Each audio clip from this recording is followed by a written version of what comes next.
Are you sure you want to start the stream? Yeah.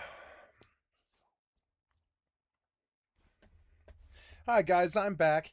So I had to get up at 8 a.m. yesterday, and I went to bed at like 3, and I only got like 5 hours of sleep. And then when I got home, I started drinking at like noon or 1 or something like that, and then I drank all day until 7 o'clock.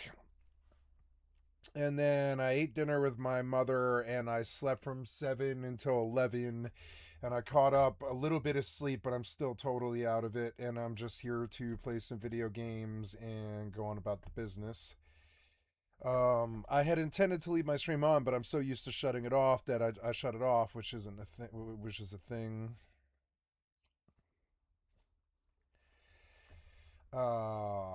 So here we go. Going on up. I'm gonna go under probably Rust. Yeah, I gotta go in on Rust and make sure that I don't lose this base on There Will Be Zombies. I'm doing some drinking still. I'm gonna be drinking some vodka here. And I'm sorry for the late start, guys, but I wonked out. I came home at 7 o'clock and I was like, nope, it's been too long of a day. I'm too drunk. I'm too out of it. I'm exhausted. Misery. What is that? Misery. There's a 1 to 5 player co-op survival game set in a nuclear disaster zone. Here every day is a struggle. Search radioactive ruins for resources, build your bunker, craft weapons, and explore a weird, procedurally generated world with your friends. Beware of anomalies, monsters, and armed bandits. Okay. Close. Subnautica 2 now available in early access. I don't think so. Subnautica is for sale for $8. Forza Horizon 6. Dune Awakening is for sale for $30, but I still don't think that's good enough. Wait, now you are going to auto log me to a server I don't want to go to. Cancel.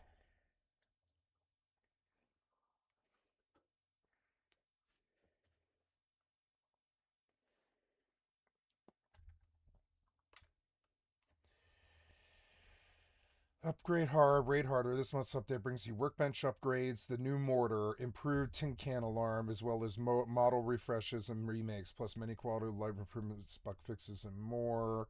We are trying to go to There Will Be Zombies. PV warning, There Will Be Zombies. There's only one other person on this map. Hello, beautiful kitty. You come to sit on my chest, have you? Oh, she's so cute. Love this kitty. Oh, purr, purr, purr.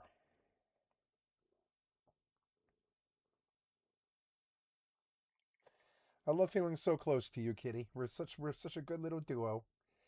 You like to lie on my chest, and I like to pet you. You're a good kitty. Look at her jump around like a good little kitty. Hi. Uh, um. Oh, I'll take my phone off of your thing. Sorry. There we go. Okay, I have not been able to sleep well the last couple of days. I don't know why. Okay, we're going up under. Yeah, which reminds me.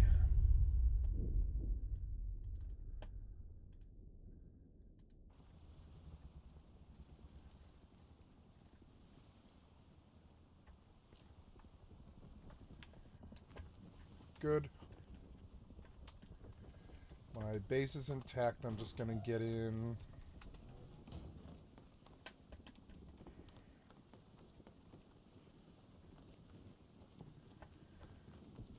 Is it dawn?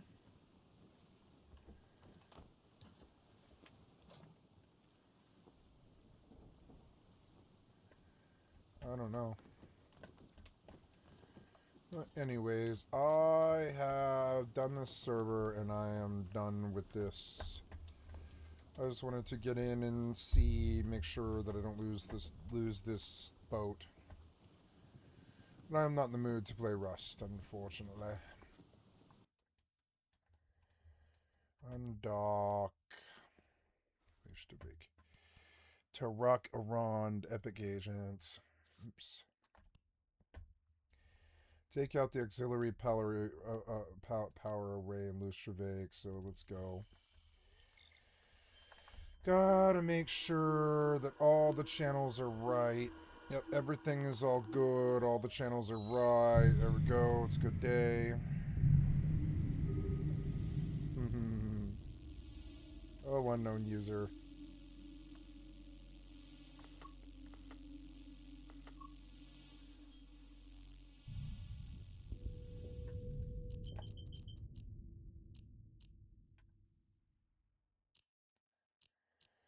Now, encounter warp. Dude, it looks so good in 4K. Active.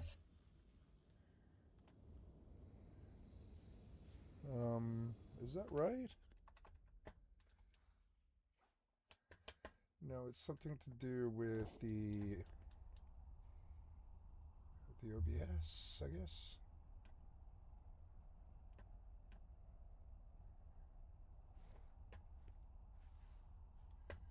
Odd.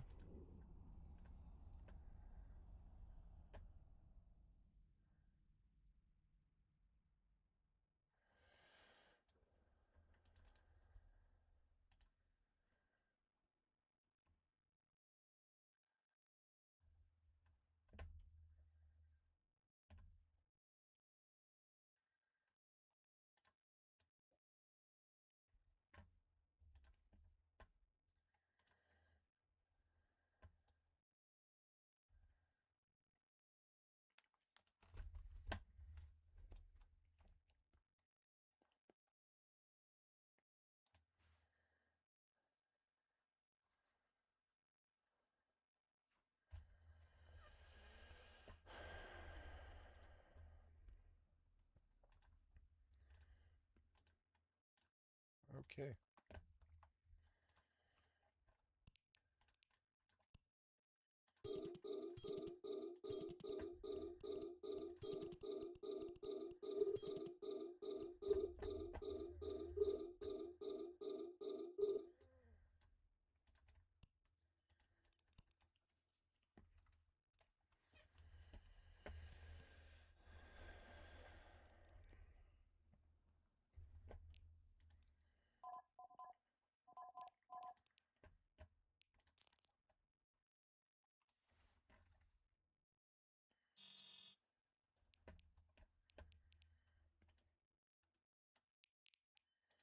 How much DPS does the Ferox pull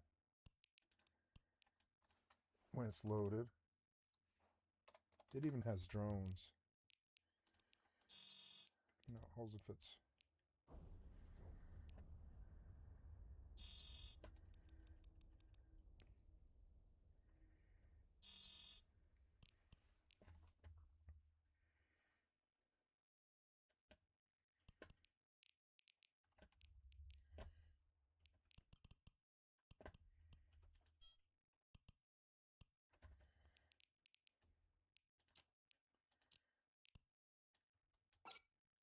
$529 for 77 million is a lot better.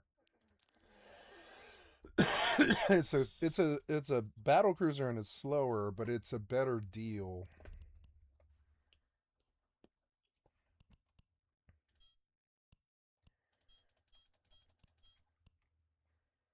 Wait, I'm done. I can just stop. Warp drive active.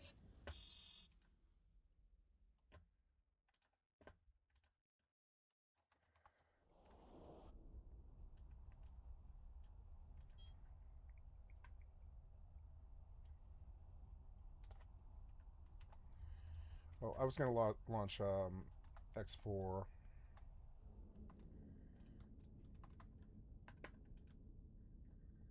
Here's an Alcator.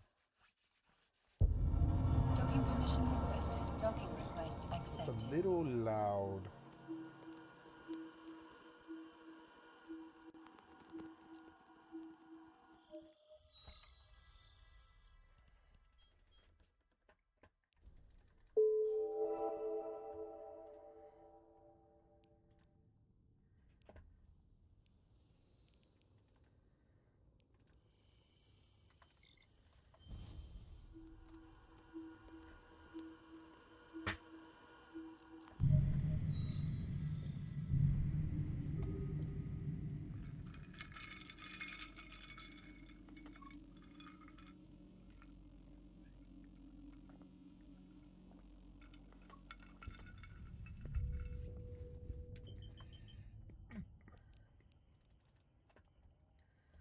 Warp drive active.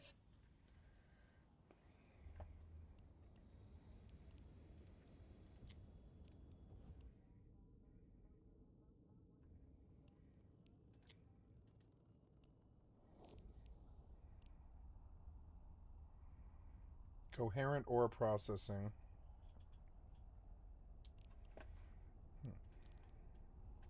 Hi, kitty. Want some lap? Yeah? Oh, you cute little kitty.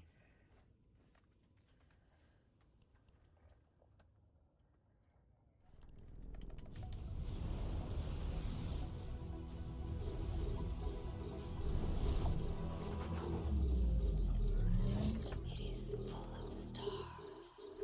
Full of stars.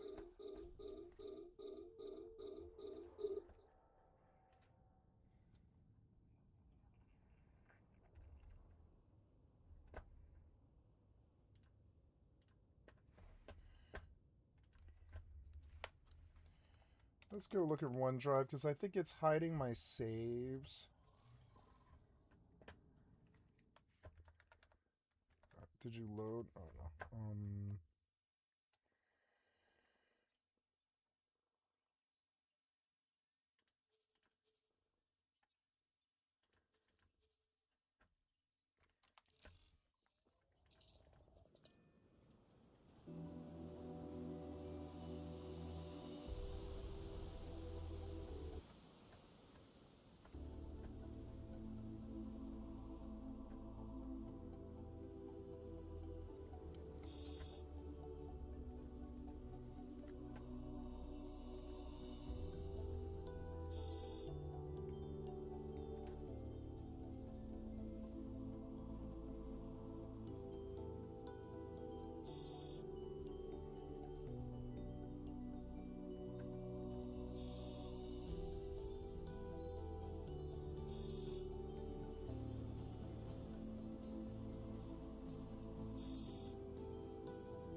We'll fire everything up once it's all tightened down.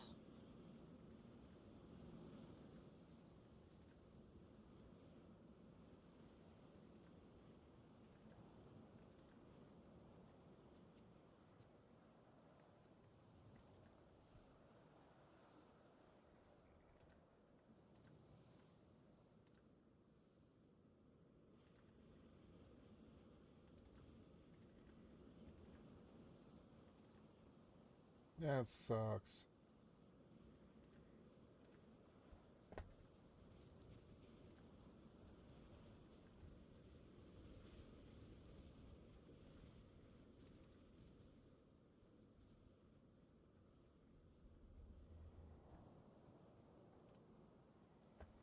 Lame.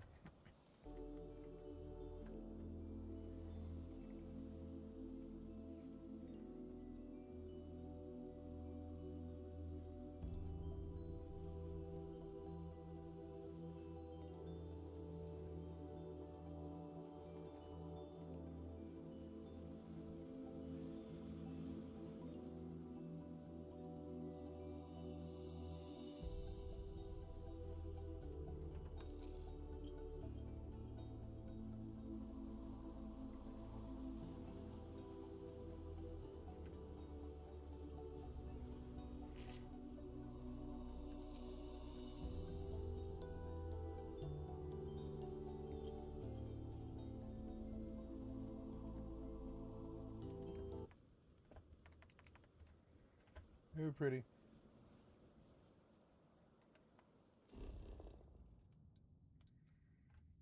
Oh, good. So we got this temple.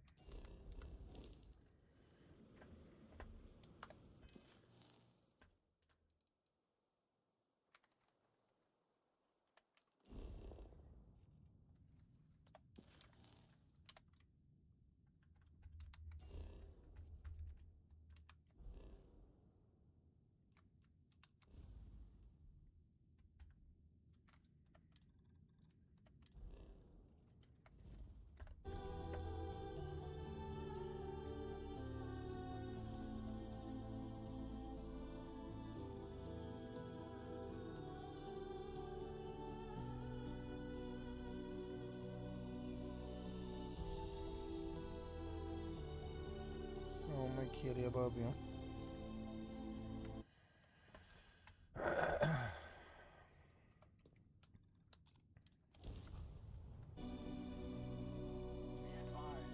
You are entering United Colony space.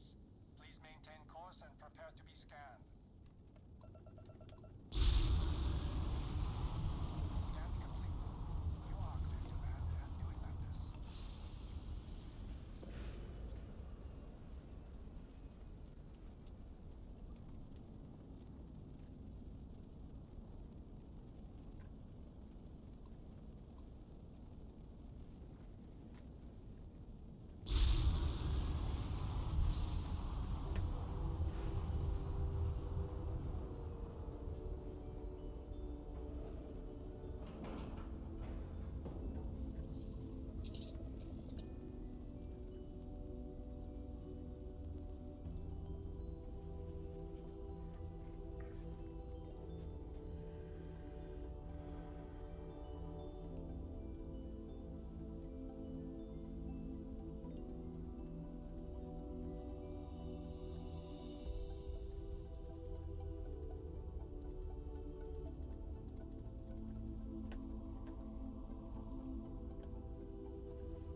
Tired of waiting for shuttles? Want to fly wherever you want, whenever you want? Then what you need is a pilot's license. And what's the best place to get one? That's right, Chase Winger's Flight School. I do theory. Tired of waiting for shuttles? Tired of waiting for shuttles? Want to fly wherever you want, whenever you want? Then what you need is a pilot's license. And what's the best place to...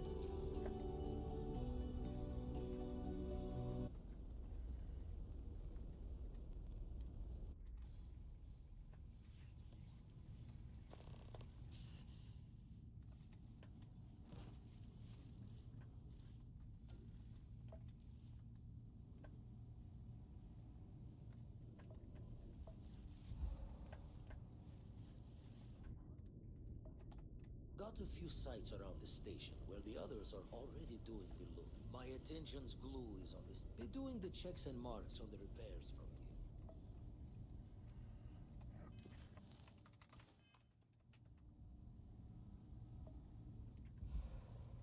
Dad and I can handle the rest. Nice work!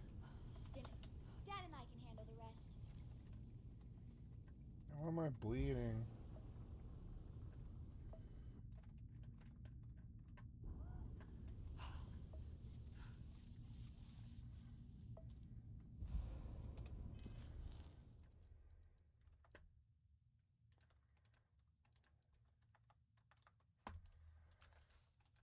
Hi, kitty.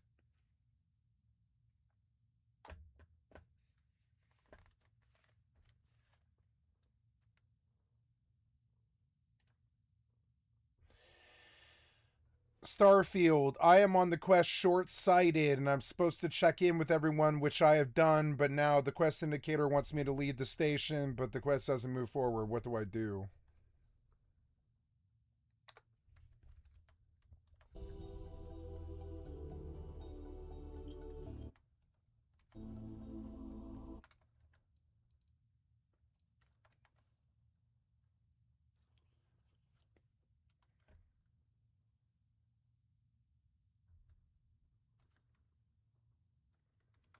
Okay, so wait, use the wait command. Okay.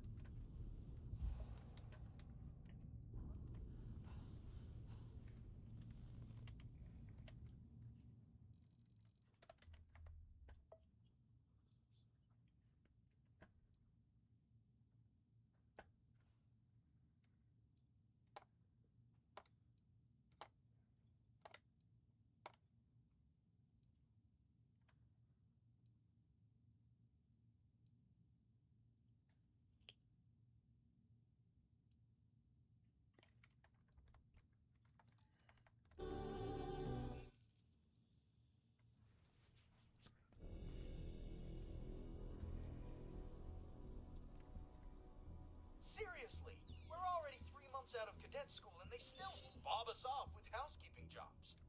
We should be out there, with intervention, saving the universe.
So maybe I haven't spoken to Sarah yet. I am amazed your fragile body can host such a power without issue. I'm amazed that you managed to block me no matter what. Nice work.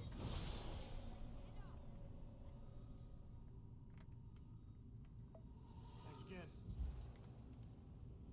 I can't believe you block me every single fucking time, you idiot. Perfect. Should really help whenever we need to send data back and forth from the lodge.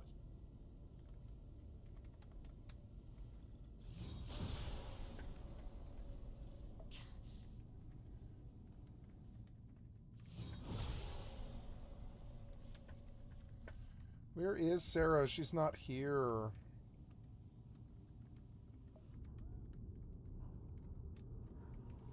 Just gonna do some more spot welding. Never be too careful.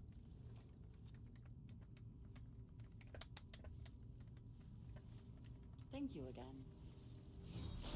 Sarah is not here.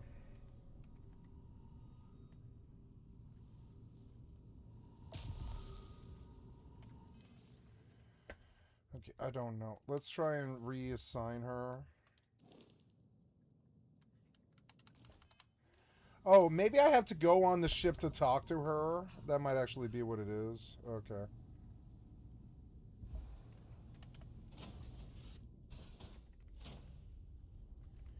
Oh, that is what it is. God damn it. Why would I talk to her on my ship? That's fucking stupid, but at least I got over it. Unless you're trying to take me to the steering wheel. No, you're trying to take me to Sarah, right? Yeah, I have to talk to Sarah. Just grab a wrench. Should be quick. We'll fire everything up once it's all tightened down. Just grab a wrench. Should be quick. Should grab a wrench.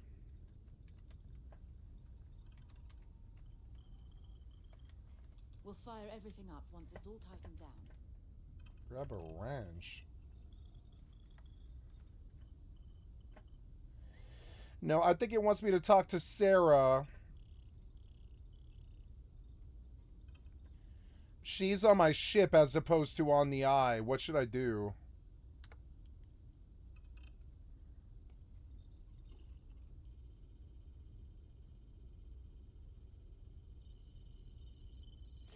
Oh, unassign her from the ship, okay.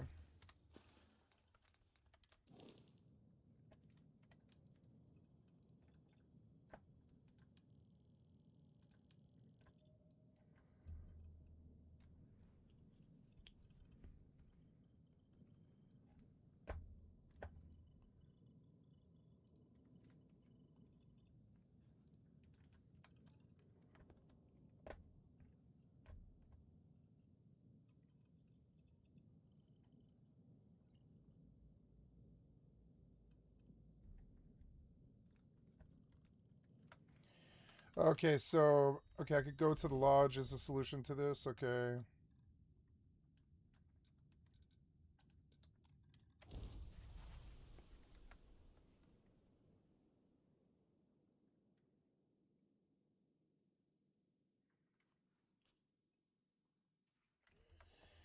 If we visit the lodge, I will return to my maintenance bay for full software updates.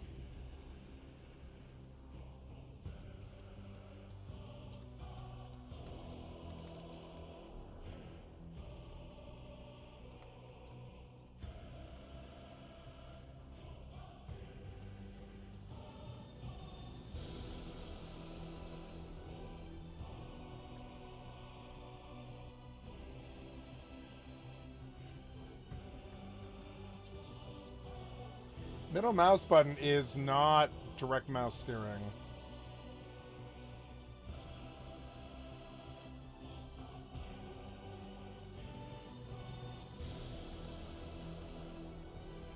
That's not right.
of any contraband and we won't have a problem.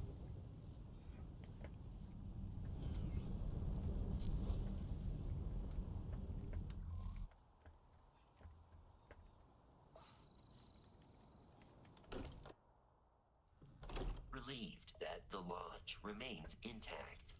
I am not programmed for construction projects. Well, if it isn't the newest addition to the family. Sarah was just regaling us with a story involving her and Vladimir that is clearly 100% fabricated. Are you calling me a liar, Cartray? No, ma'am. Wouldn't dream of it. At this point, we've all got stories that sound made up. Lucky that all of us here know they're true. Some of our stories are a bit weirder than others, you gotta admit. Okay, sure, but it's not a contest, Barrett. I just thought we'd end up here like this. I was sure I'd have a nice, quiet, boring career in the I kind of figured I'd just keep securing religious relics.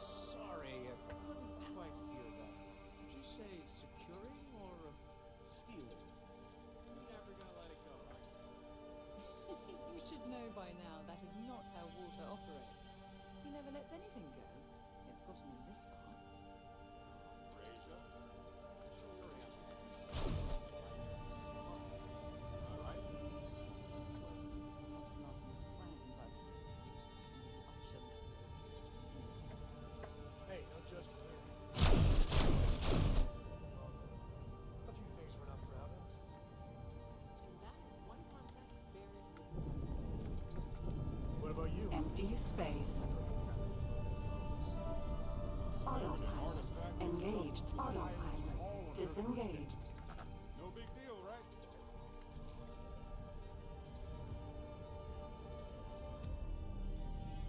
Autopilot. Engaged.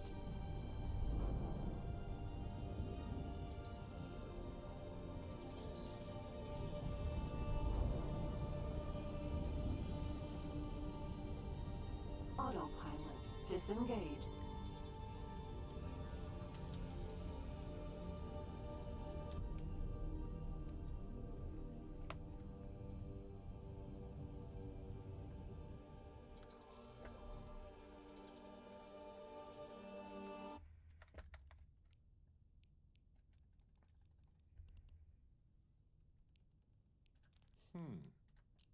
And?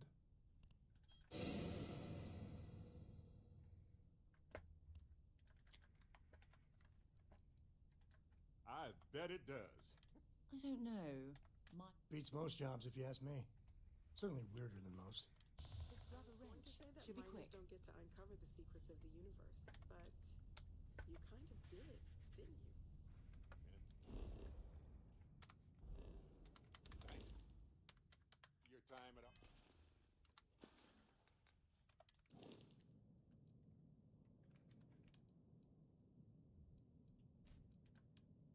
Why is Sarah not assigned? Argos, you've got marketable skills to fall back on once we're done discovering the secrets of the universe. We have an incredibly capable group of people here. We have a path to follow, and we're going to see where it leads. We're going to figure out what this all means and look after each other along the way. No matter what happens, we're all in this together. I'll drink to that.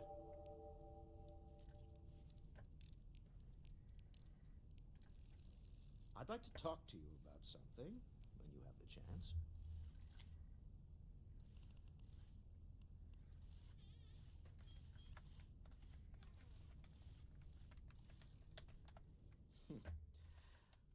Oh, very well. My colleagues, nonsense. If this that Do you read much? and that, It is perhaps not the primary way I choose to see. I want you to know I was very. I do not have any. I'm beginning to wonder if my star yard's been having a little. I need someone. Bad ones, honestly. Love the enthusiasm. I knew there was a reason I. It's a new ship. Now, You would want me to be. and frankly, I don't care. That is kind of you. I did. Part of the problem is that I'll be I sure should and include mention. a copy, just in case. Excellent. They'll all be instructed. I expect. Thanks again. We'll fire everything up once it's all tightened down. Just grab a wrench. Should be quick.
Oh, maybe this fixed it.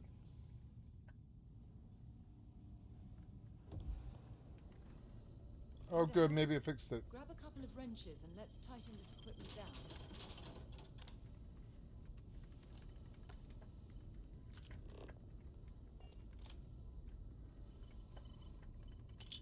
Well, I'm guessing that wasn't supposed to happen. Check with Vladimir? Still need to... You color the wrong... Nastier than I... Oh, I should have checked. No need for the mark. As for you... Should you require my presence in the future, you know... Don't want to worry anyone, but we got more competition. Not Starborn, rival collector. Captain Petrov owns a salvager vessel called the Scow. Runs it like a palace of novelties. And he's got a new prize in his collection.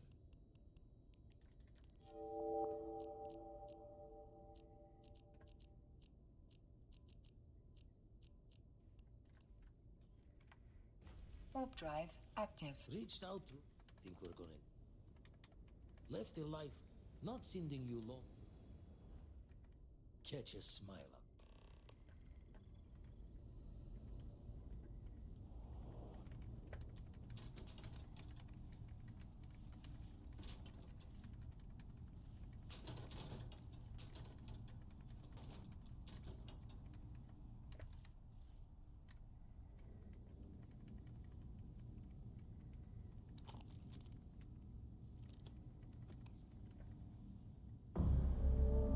Docking permission requested. Docking request accepted.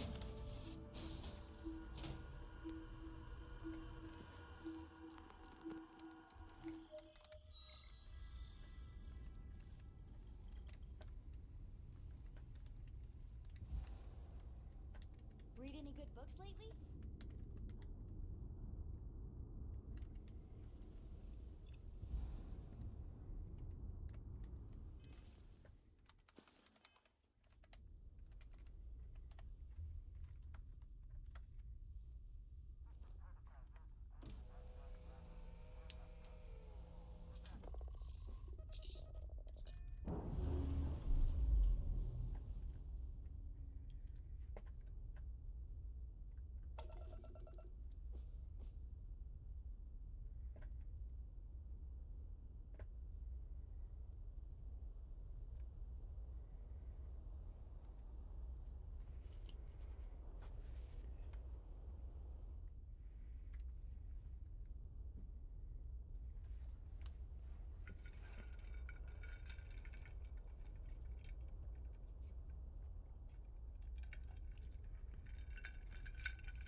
100 gifted subs.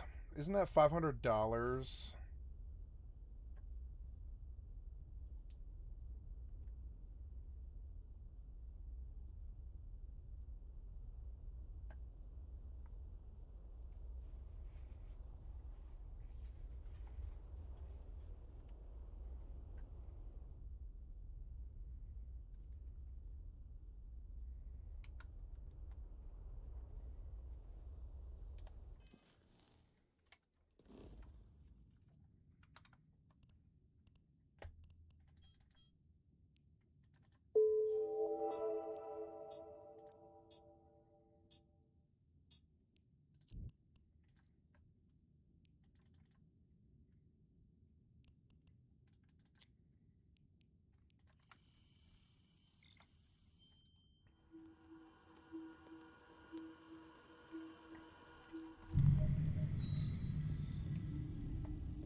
$100,000 USD. Wow.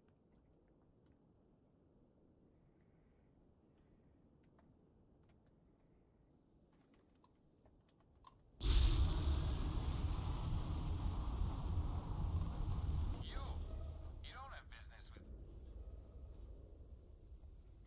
no one uninvited. The captain. No sales, right?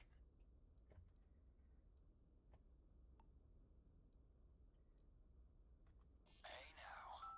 All right.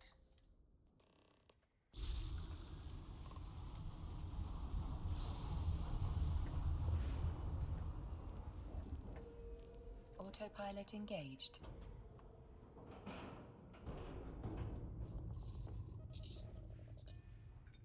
Warping to Stargate.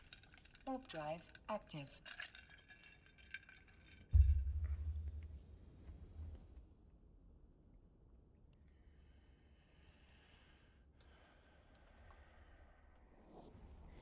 I'm gonna put some more vodka in this glass. I'll be right back.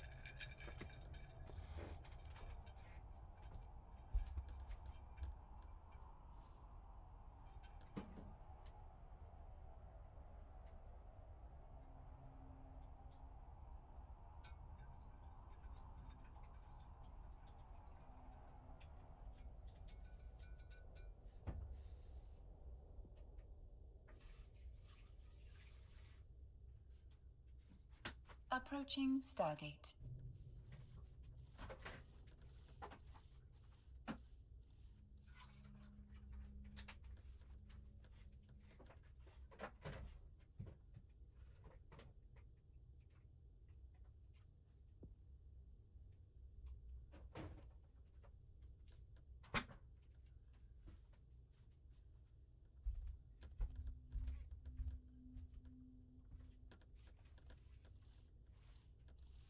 Autopilot jumping.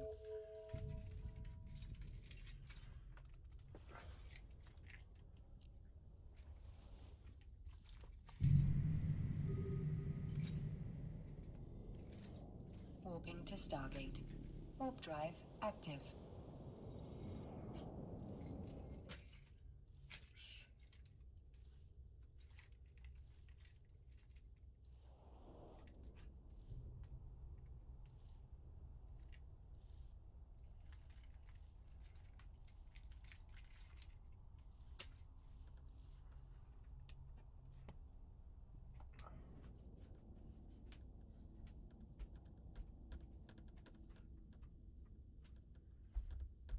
Approaching Stargate.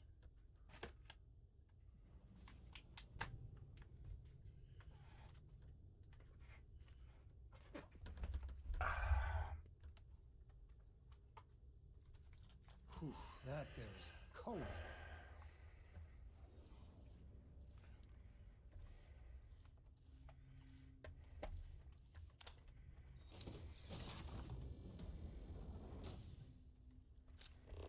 Who let you on board?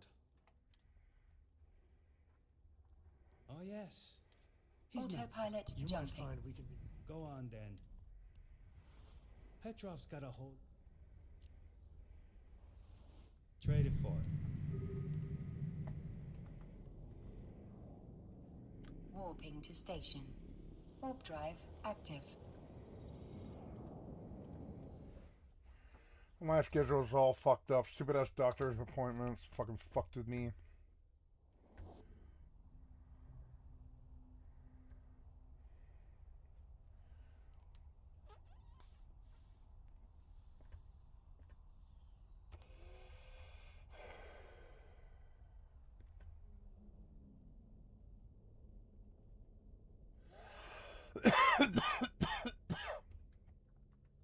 Approaching station. Sweet, this stuff is coming through weird.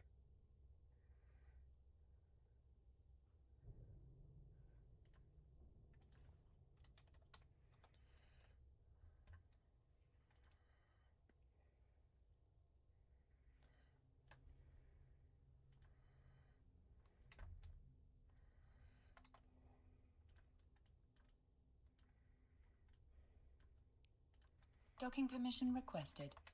Docking permission requested. Docking request accepted.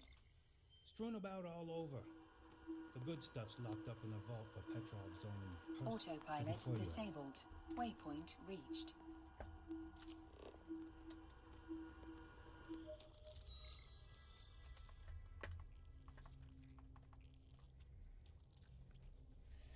Starfield, is there a magazine on the scow?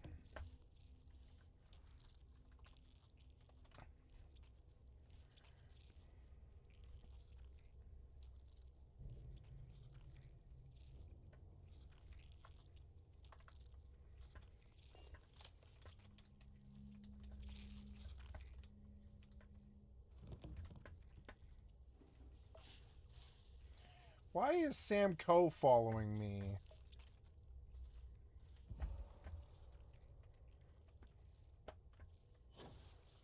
All right.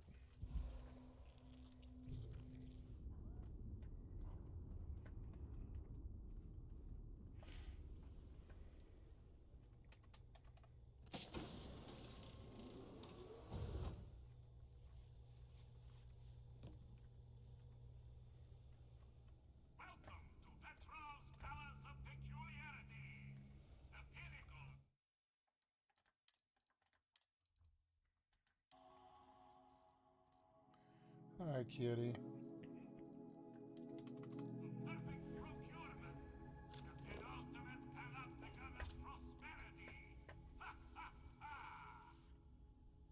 Please get out of my way.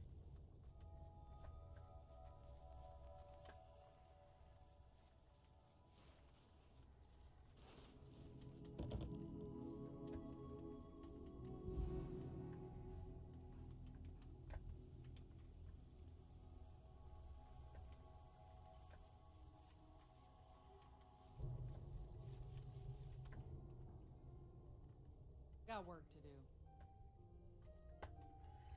This ends badly, I think. Hello. Did you hear there's alien creatures on board the ship? Captain calls it a zoo.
This magazine is worth a look because I don't know if to come through here, but I don't know. I don't know where this gem that they're talking about is. They say it's in the living quarters, but I don't see living quarters. This place is needlessly fucking huge. Well, rather than getting lost in the labyrinth that is their fucking quest hub or whatever, rather than tempt fate and getting lost, I'll just move on. Magazine isn't worth this kind of bullshit. They should have made a magazine perk like 76 that like lights up when you're standing by it.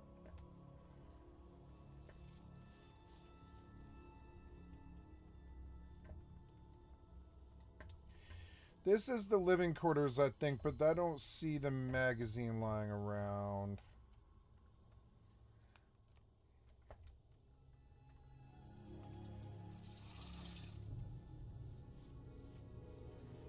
This is the employee kitchen. That last job was tasty. I don't see where this gym is supposed to be. I'm just gonna move on. My assumption would be that the magazine was somewhere way back there. Like in here. You meet Vadak yet? The captain's right hand. Never seen a man so proud. Talk to Petrov.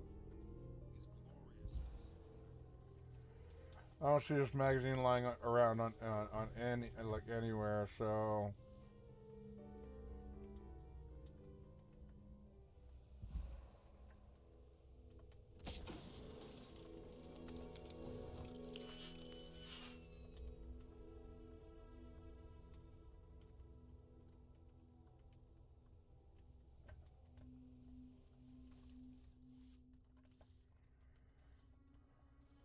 Oh, you know, people say he's mad. But I like Petrov. Runs a good ship. well, I thought I might have been on track here, but no. I'm not wasting any more time. I wasn't aware we had the visitors. Wadik, you didn't tell me we had visitors. Visitors. We have visitors. Excellent. Now that you've gone to all this trouble to get here, you should make yourself at home. Relax. Kick up your feet on the table. I don't care they have scorch marks on them anyway.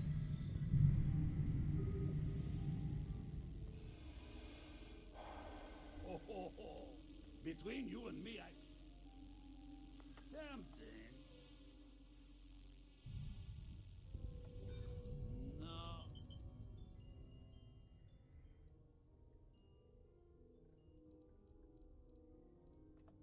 Because it's...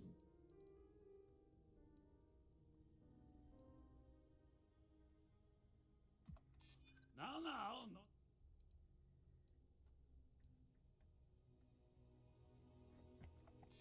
Finally.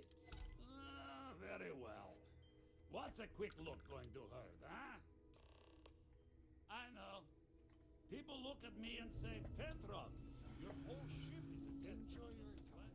Why do you need a special vault? Well, all I can say is that even the greatest collection needs its own private viewing area. Plus, between you and me, there are thieves everywhere. So I spared no expense. Every door between me and my treasures is painful, but that is the price of security, huh? Que sera? Just a bit further. This ship and I have been through some adventures, I'll tell you. I once collected salvage from a Deimos Celestial class while it was exploding. The crew was scraping scorch marks and bits of metal off the hull for weeks. And of course there was the time I What if the gods here are bounty hunters, steered us smugglers, into or a UC salvagers? Navy vessel after a particularly uproarious celebration of my latest acquisitions of fine art. But we were wedged perfectly between their two thrusters and were able to just kind of push them back into the star yard. Man, the galaxy's too big to be stuck in the same place. Bye.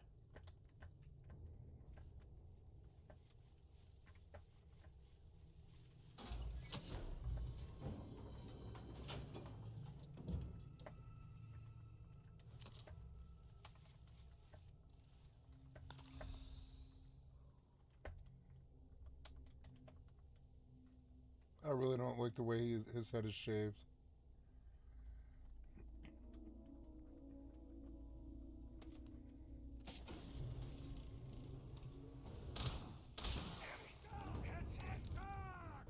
Acquiring new target.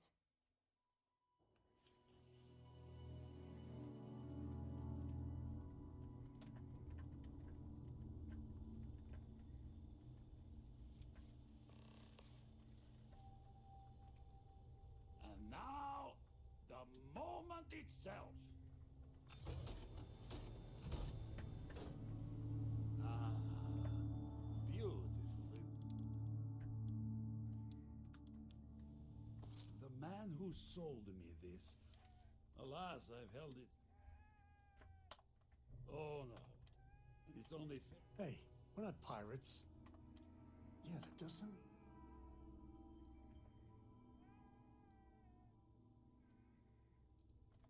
I'm afraid. What are you?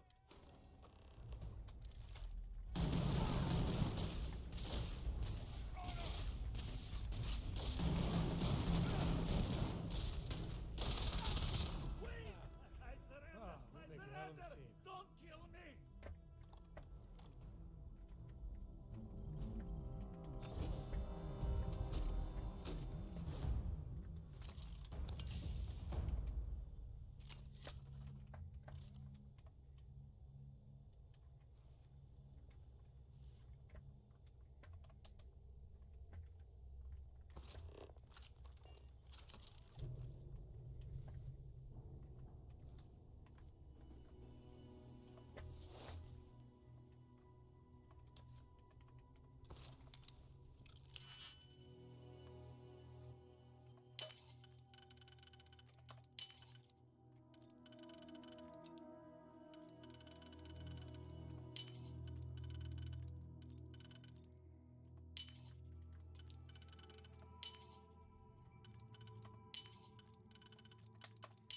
Archiving technique You did for it. analysis.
Concussive suppressed Razorback. Refined Shoddy.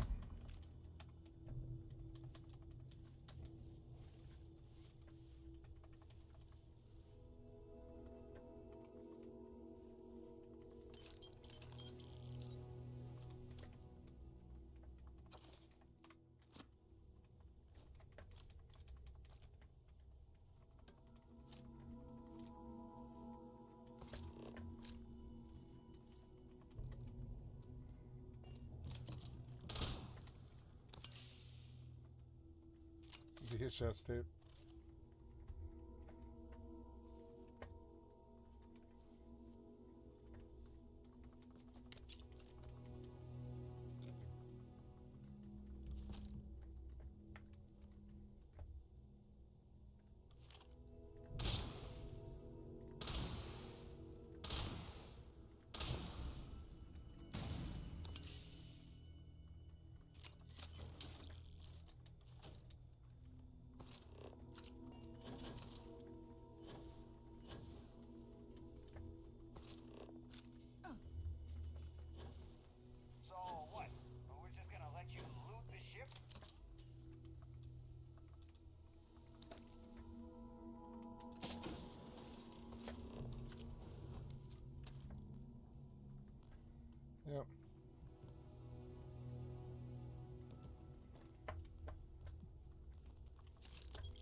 Oh,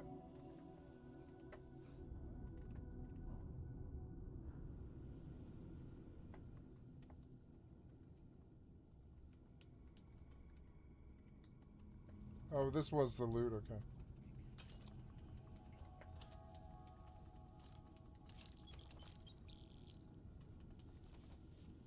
Filthy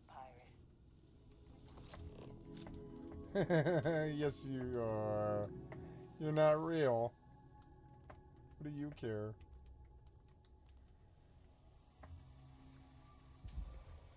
One of the things I like about Eve is if you screw anybody over, they remember.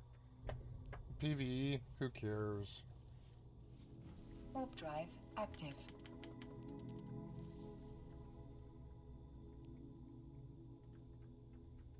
Warp drive active. You're lucky the captain's a coward. If it were me, I'd say we go a few more rounds.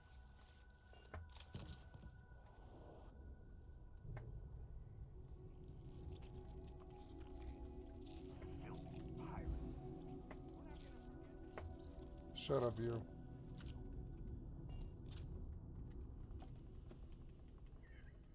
Wash your damn hands. Fix.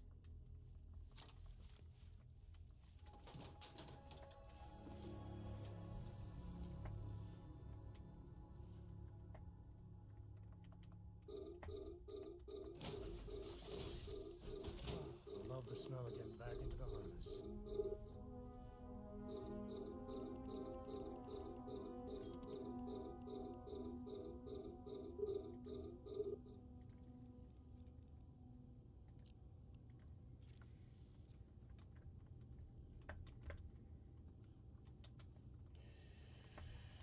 Okay, so why is Vasco not following me? Captain, I will proceed. Captain, I will proceed. So why is Samco following me? Is there a way to go faster than the speed of light? Where's you? Where are you?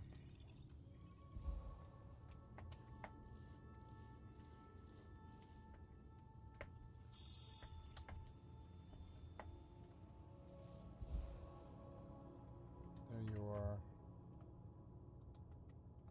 I don't know about you, but we got things to do. No sudden moves. Okay, so he's stuck with me for this, huh? Okay, never mind then.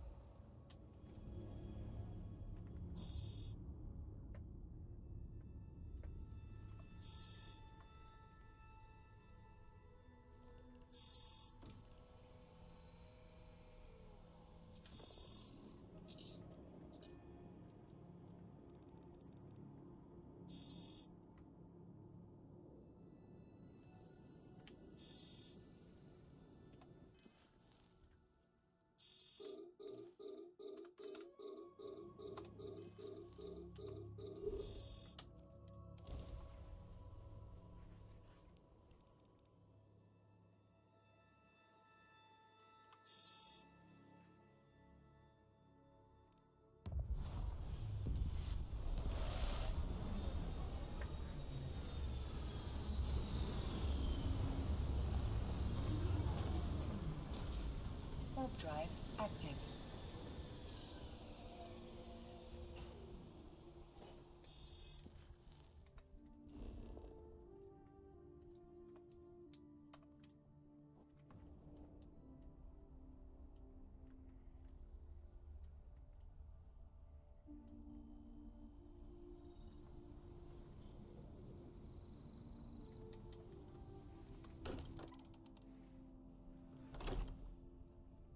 Docking permission requested.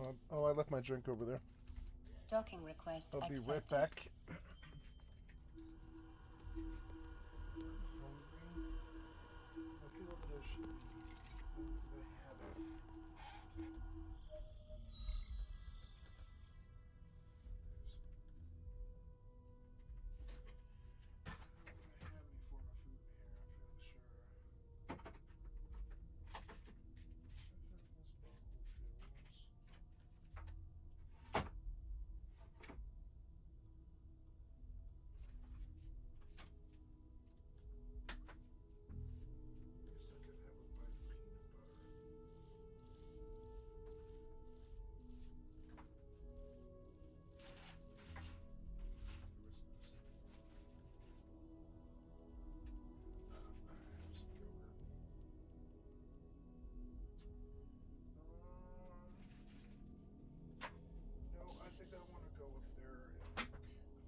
grab some food. I'll be right back.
God, the Bloodstained Stars took like a week. It's so I mean, we're on day 3 now, I think, or something. But we're not that far from the end. I'm getting towards the end here.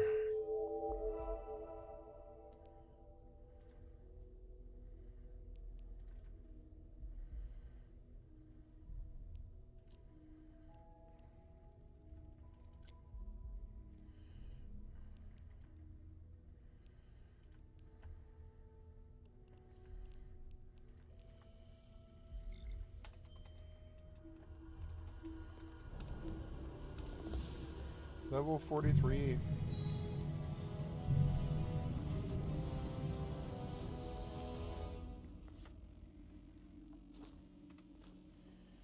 I need security. Rank 4. Expend a digipit to eliminate keys that aren't required to solve the puzzle. 5 auto attempts can be banked. Vladimir. Very good. Vlad, come in. Come in. The eye's gone completely dark. I can't reach anyone on the station. Warp drive. Looks like a race car more than it does a spaceship, but yeah.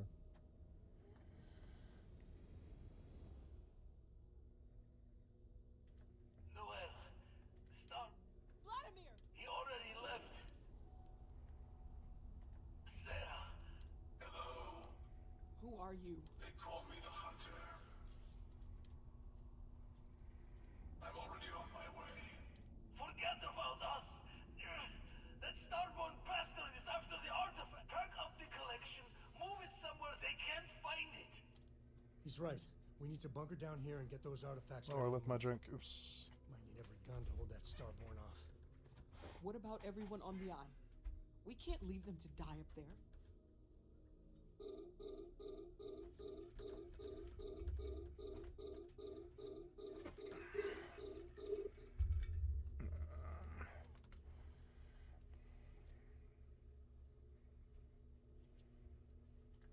If they're willing to do all this, they're the last people we want having the artifacts. I'm sorry, this is bigger than all of us. I don't know how long it's gonna take to pack up the artifacts. I'll get started. Hopefully this will only take a few minutes, if my hands can stop shaking. Everyone take cover, now. Where? You really expect them to barge through the front door? Well, I'm not expecting them to ring the bell. Could you all keep it down? I'm trying to work here. I just need a little time.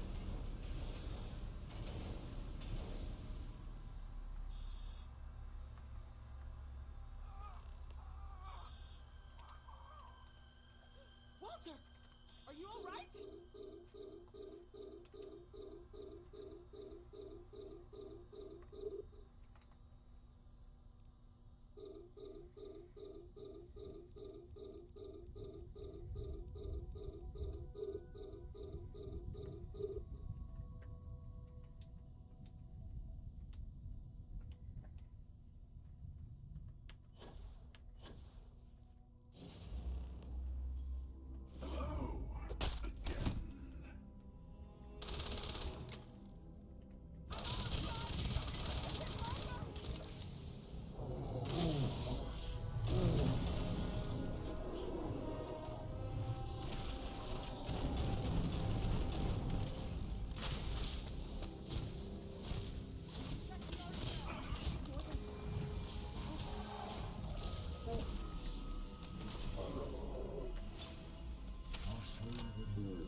Warp drive active.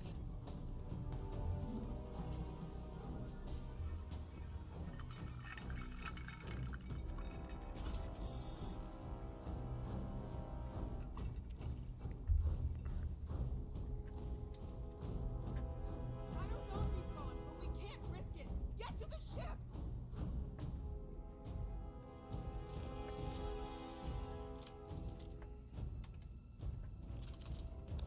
Docking permission requested. Docking request accepted.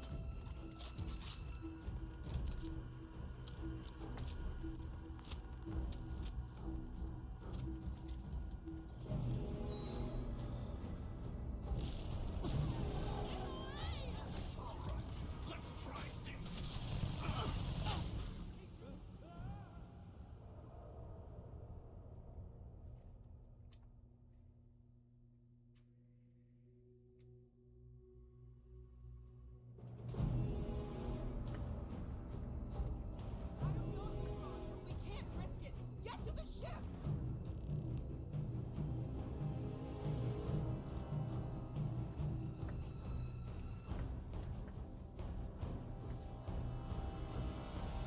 We are no longer being pursued.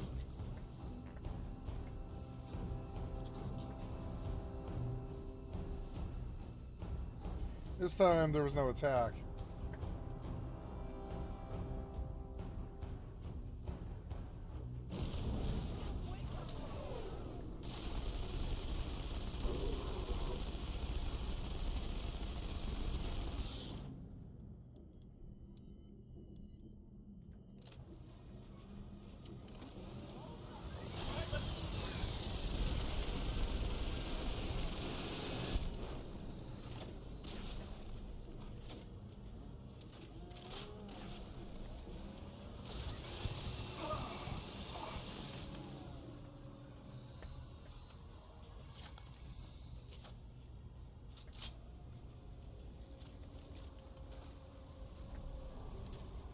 Recommending caution.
That's so cool.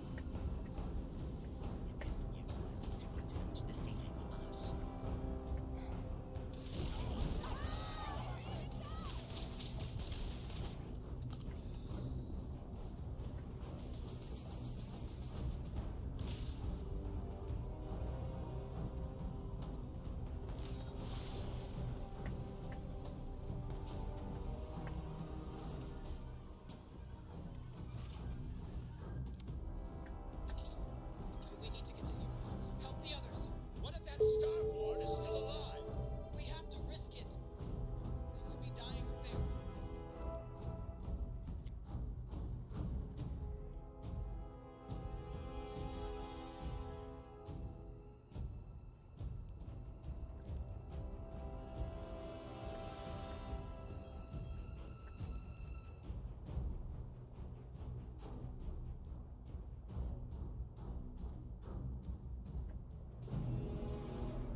So dumb.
What the fuck, man?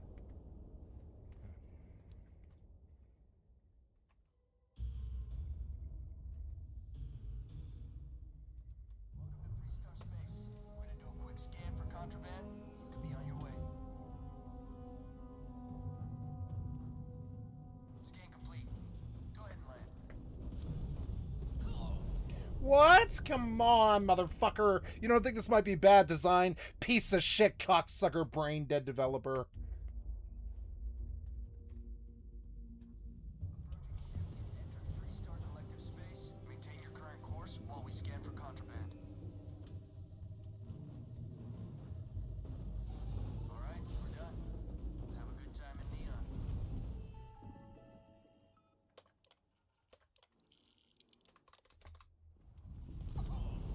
What? Come on, piece of shit. Give me another millisecond, cocksucker. Fuck you and everything that you do to this industry. Fuck you, asshole.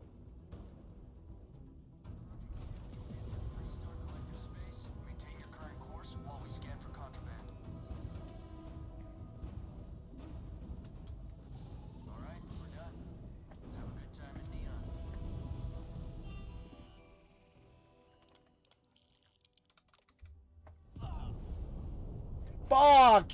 Come on, man! You're not killing me instantly! What are you doing? Stupid-ass piece of shit-ass fucking developer. Suck my dick, failure. Fuck you, asshole. Just leave.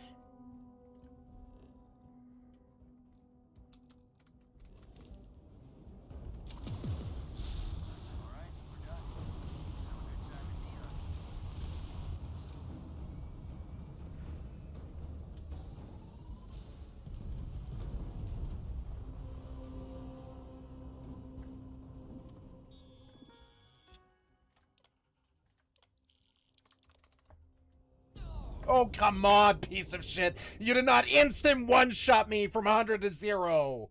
But yeah, you are Bethesda. You do suck dick like that. We all know you do. Piece of shit, one-shot cocksucker. Fuck you, asshole. Come on, man. Ain't nobody need design like this. Suck my dick, failure-ass developer, with your failure-ass lives. Fuck you. I don't care if you have money. You're fucking failures.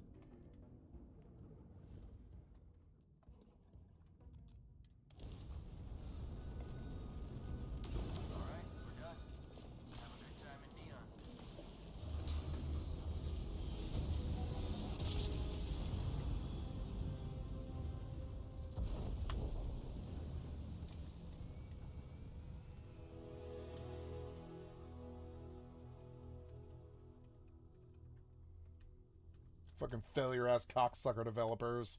They're fucking personal problems. It's not my fucking fault you design like this. Oh, come on, you fucking piece of shit idiot. You fucking piece of shit idiot.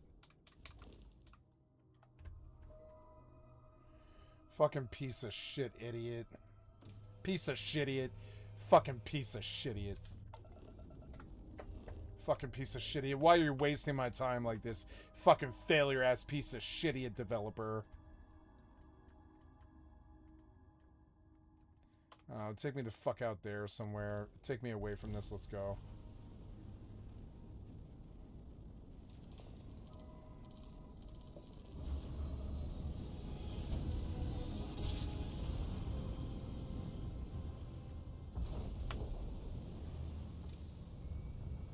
Fucking failure-ass developer and your fucking personal problems. I'm sick of your fucking personal problems, developer. It's not my fault you design like this. You shouldn't be in the business. There we go. Fucking finally. Ugh. Terrible design. Took me 15 minutes to get out of it, too, you fucking piece of shit. Do you pay me for that time? No, you just steal, you fucking worthless criminal. Piece of shit cocksucker video game developer. Experimental weapon range, what does that mean? Let's just go there. Yeah, piece of shit developer is gonna piece of shit developer. What can you do? Hytail's in a bit of a weird spot right now. I love this game, but I can be critical for the sake of today. I put a lot of time into it across updates, servers, and mods, and the best way I can describe it is this. The foundation is strong, but the progression doesn't go very far yet. You gather resources so you can craft new gear, so you can go to the next biome, and repeat. You kind of just keep doing that until you're maxed out. And the problem is, there's no real finish line.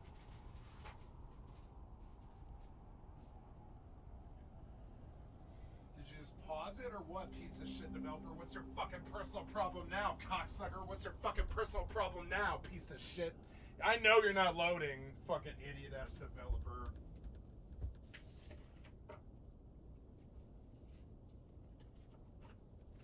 Approaching Stargate. Fine. No major boss, no big final goal, nothing that really caps off your progression. It just abruptly ends. And for most people, that's probably where they'll stop playing. Realistic. Why are you not loading, you fucking stupid piece of shit fucking YouTube developer? Fuck you, asshole.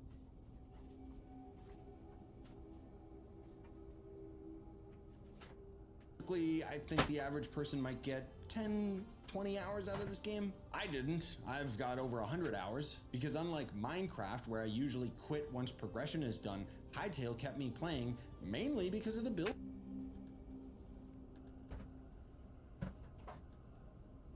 Building in this game just feels good. The visuals hit a really nice balance where it's still that voxel style, but with more detail in the blocks and characters without feeling overdone. And combined with how smooth the game feels overall, it makes just spending time in the world enjoyable even after you've seen most of what it has to offer. A lot of that for me is because I'm playing on a server with friends, and that's thanks to today's sponsor, Pine Hosting.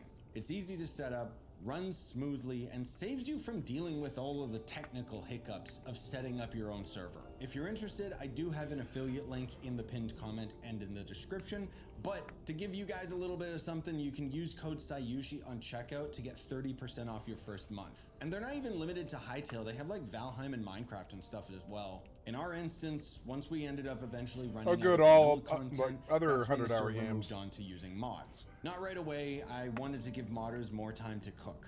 And honestly, cooked they have. There are so many mods out there that end up adding new gear, progression path, and even end game content using files that are already in the game's code. One friction point I do think new players will run into regardless is the onboarding. The game doesn't guide you much early on, or at all. Like, you'll get access to every crafting table right away, and without any direction, it can feel a bit overwhelming before it starts to click. But overall, Hytale is solid. It's just not complete. The core gameplay, visuals, and feel are strong enough to carry your experience for a while, but the long-term progression just isn't there yet. So if you enjoy building, exploring, or just being in a well-designed world, you'll probably get more out.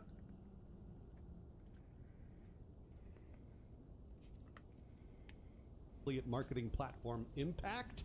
Welcome to Inside Games Daily, the only gaming news show brave enough to believe in miracles. I believe we're gonna play that game someday. Oh, we're gonna hit the buttons and then your little man's gonna do stuff. Oh, it's gonna be so great.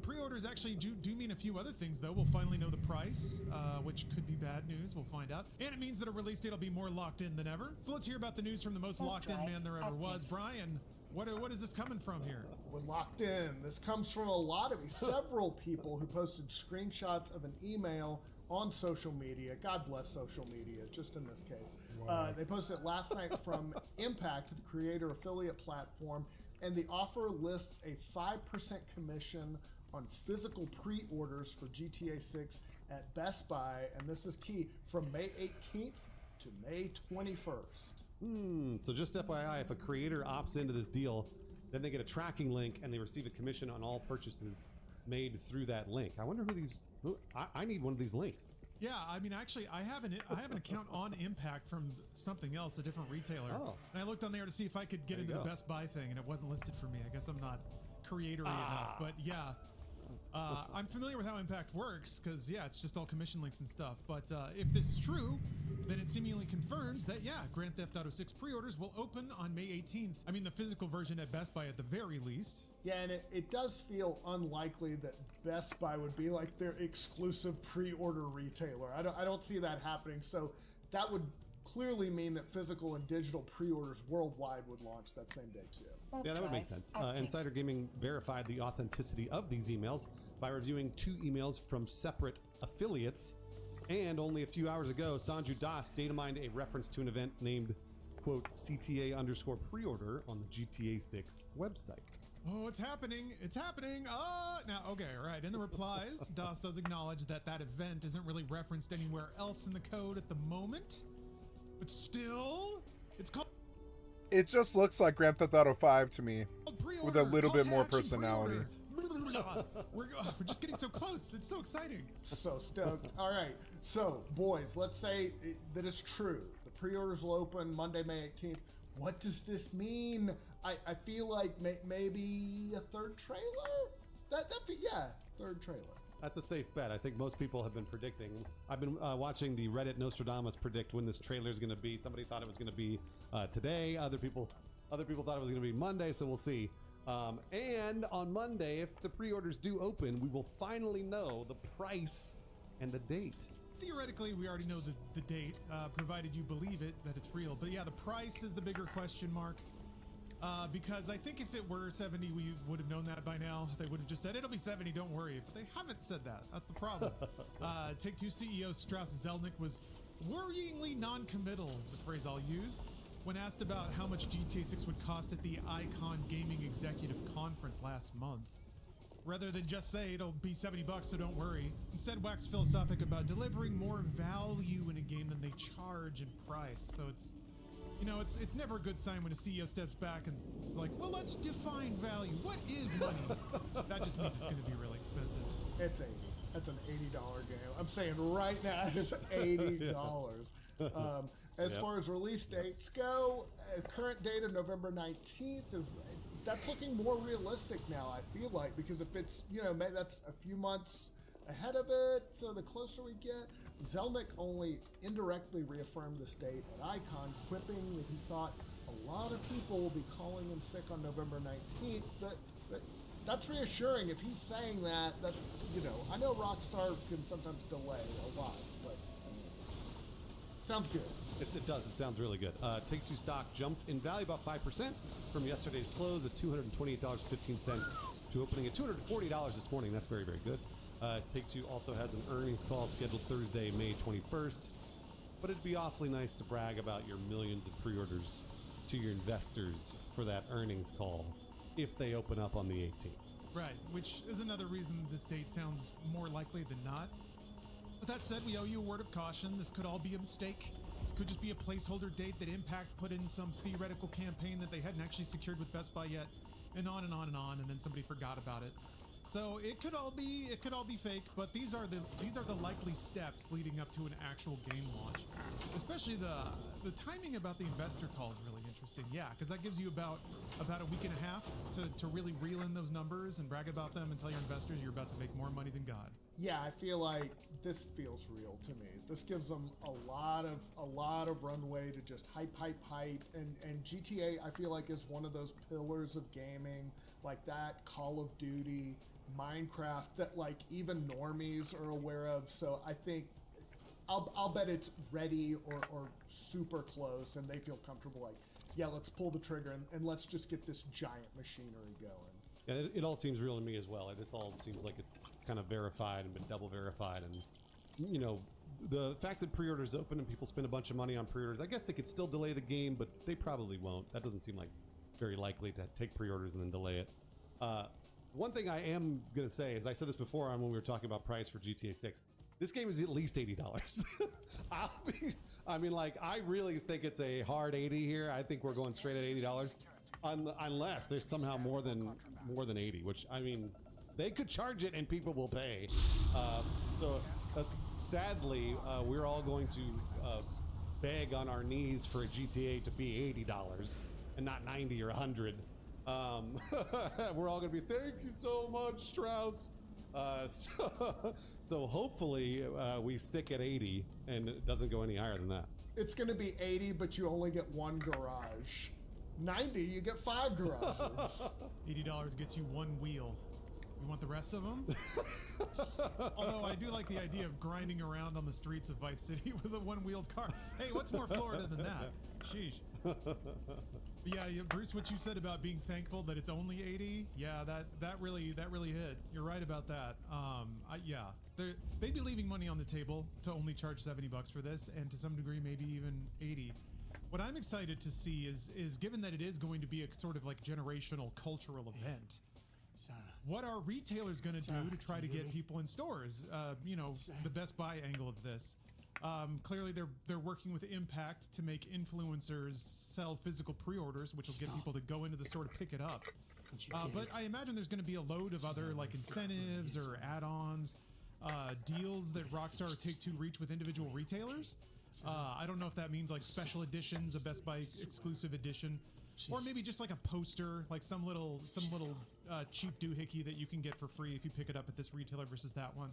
So yeah, going back to the realm where retailers are fighting over getting people physically in the store, that's going to be fun to see because retailers don't do that anymore. Wow, they killed Sarah, huh? That's the whole point of like finishing the game, I guess.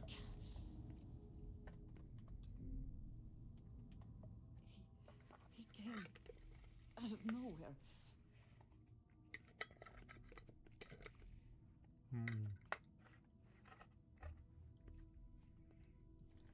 I don't think I can move right now.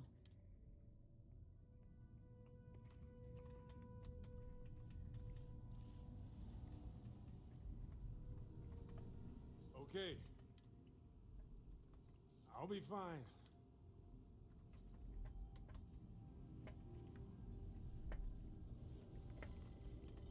You're alive. Krix's ghost can keep waiting.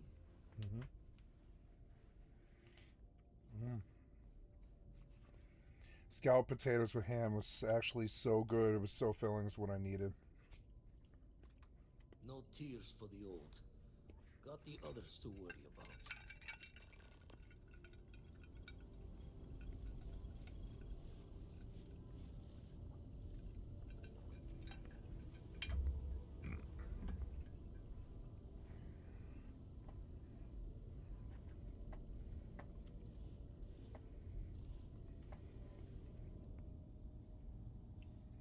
Vladimir! Oh, thank goodness!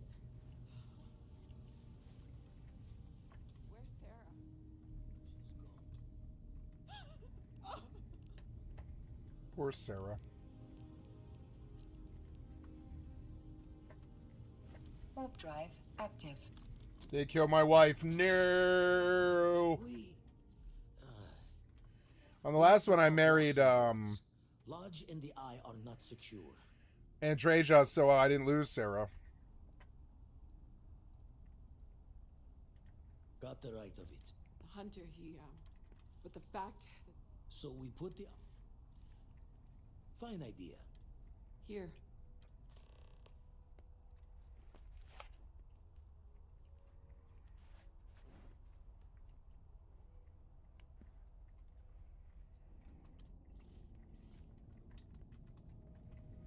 I think I'm actually beating the game. Time to go do other stuff.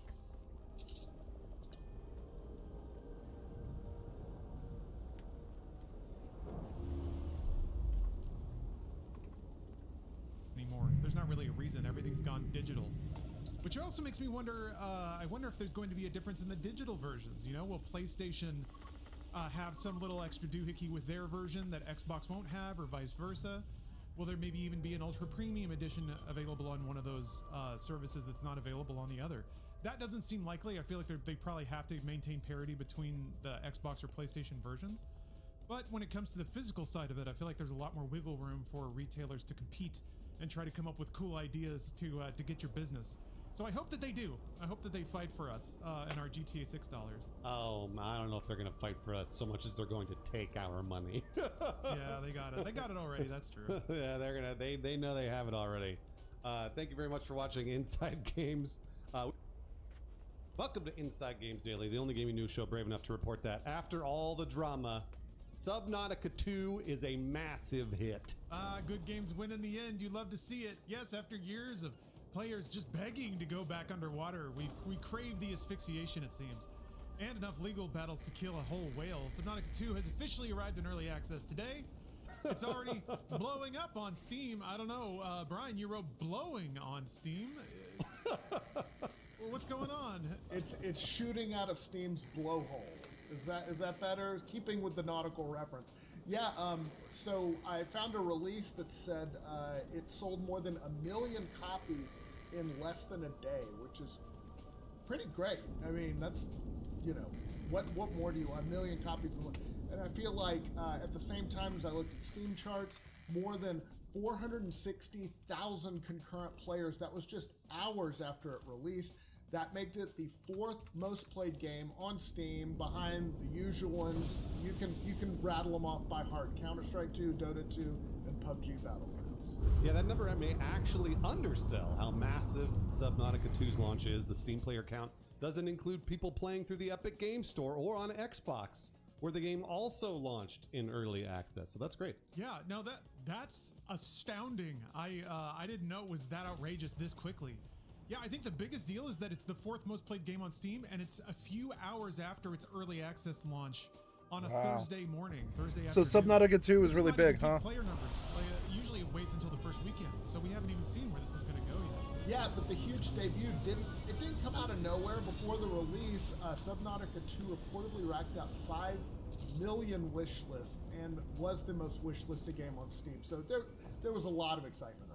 Yeah, of course, it's also the follow-up to 2 extremely well-received games, Subnautica and Subnautica Below Zero, which are both fantastic, and they built a devoted fan base around underwater exploration, survival mechanics, and the constant fear that something gigantic, a leviathan, is about to eat you. Yeah, everyone's talked up these games so much. I meant to play the first one through before the sequel came out, but ran out of time. What you gonna do? But it is a nice redemption arc for this game, and there was a lot of drama along the way. We alluded to that earlier. Specifically, there was a very bitter legal fight between the developer Unknown Worlds and their parent company Krafton. Yeah, in March, we reported about a judge reinstating former Unknown Worlds CEO Ted Gill after there were allegations that Krafton pushed out the studio leadership and delayed Subnautica 2 to avoid paying a potential $250 million bonus. And now we know why, because the game is selling very well, and they're going to get their bonus. Yeah. Unknown Worlds founders Max McGuire and Charlie Cleveland, along with Gill, claimed they were removed after disagreements over the game's release timing, while Krafton argued the delay was about quality concerns. Cleveland disputed that, saying the team believed the game was ready for early access. Seems he was right, yeah.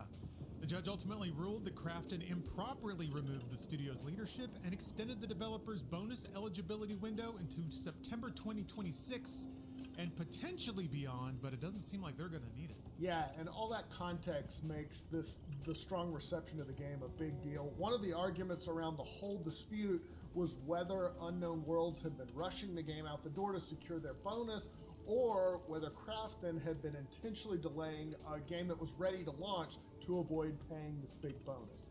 No, they wouldn't do that. No. Big companies delaying to save money? No, come on, they never do that. Either way, players have clearly shown up, and now, after months of lawsuits, executive drama, and accusations of sabotage, Subnautica 2 is finally out.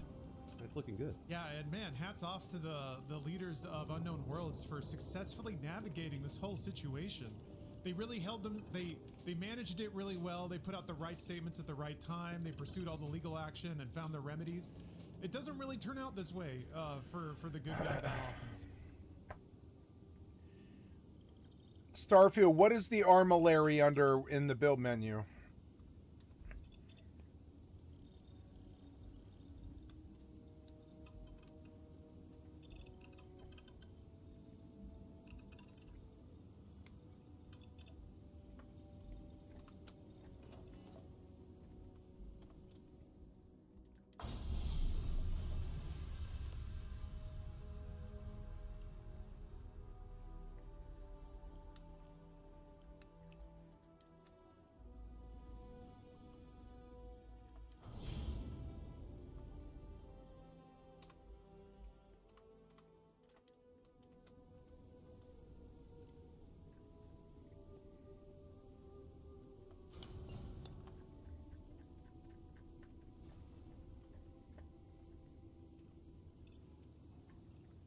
Our group has one less member.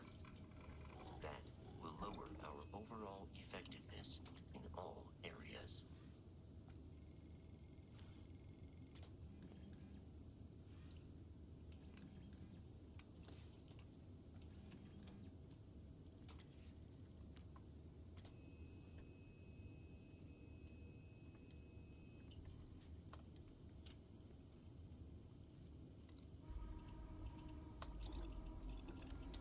Quite handy with those tools.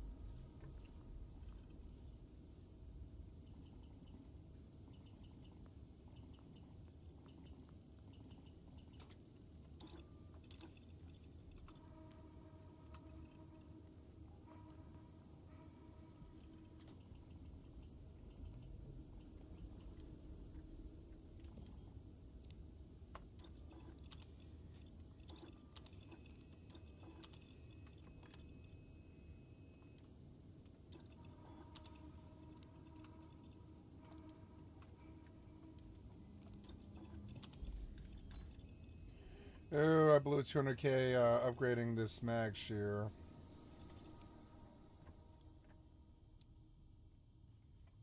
I like the mag shear more than the mag storm.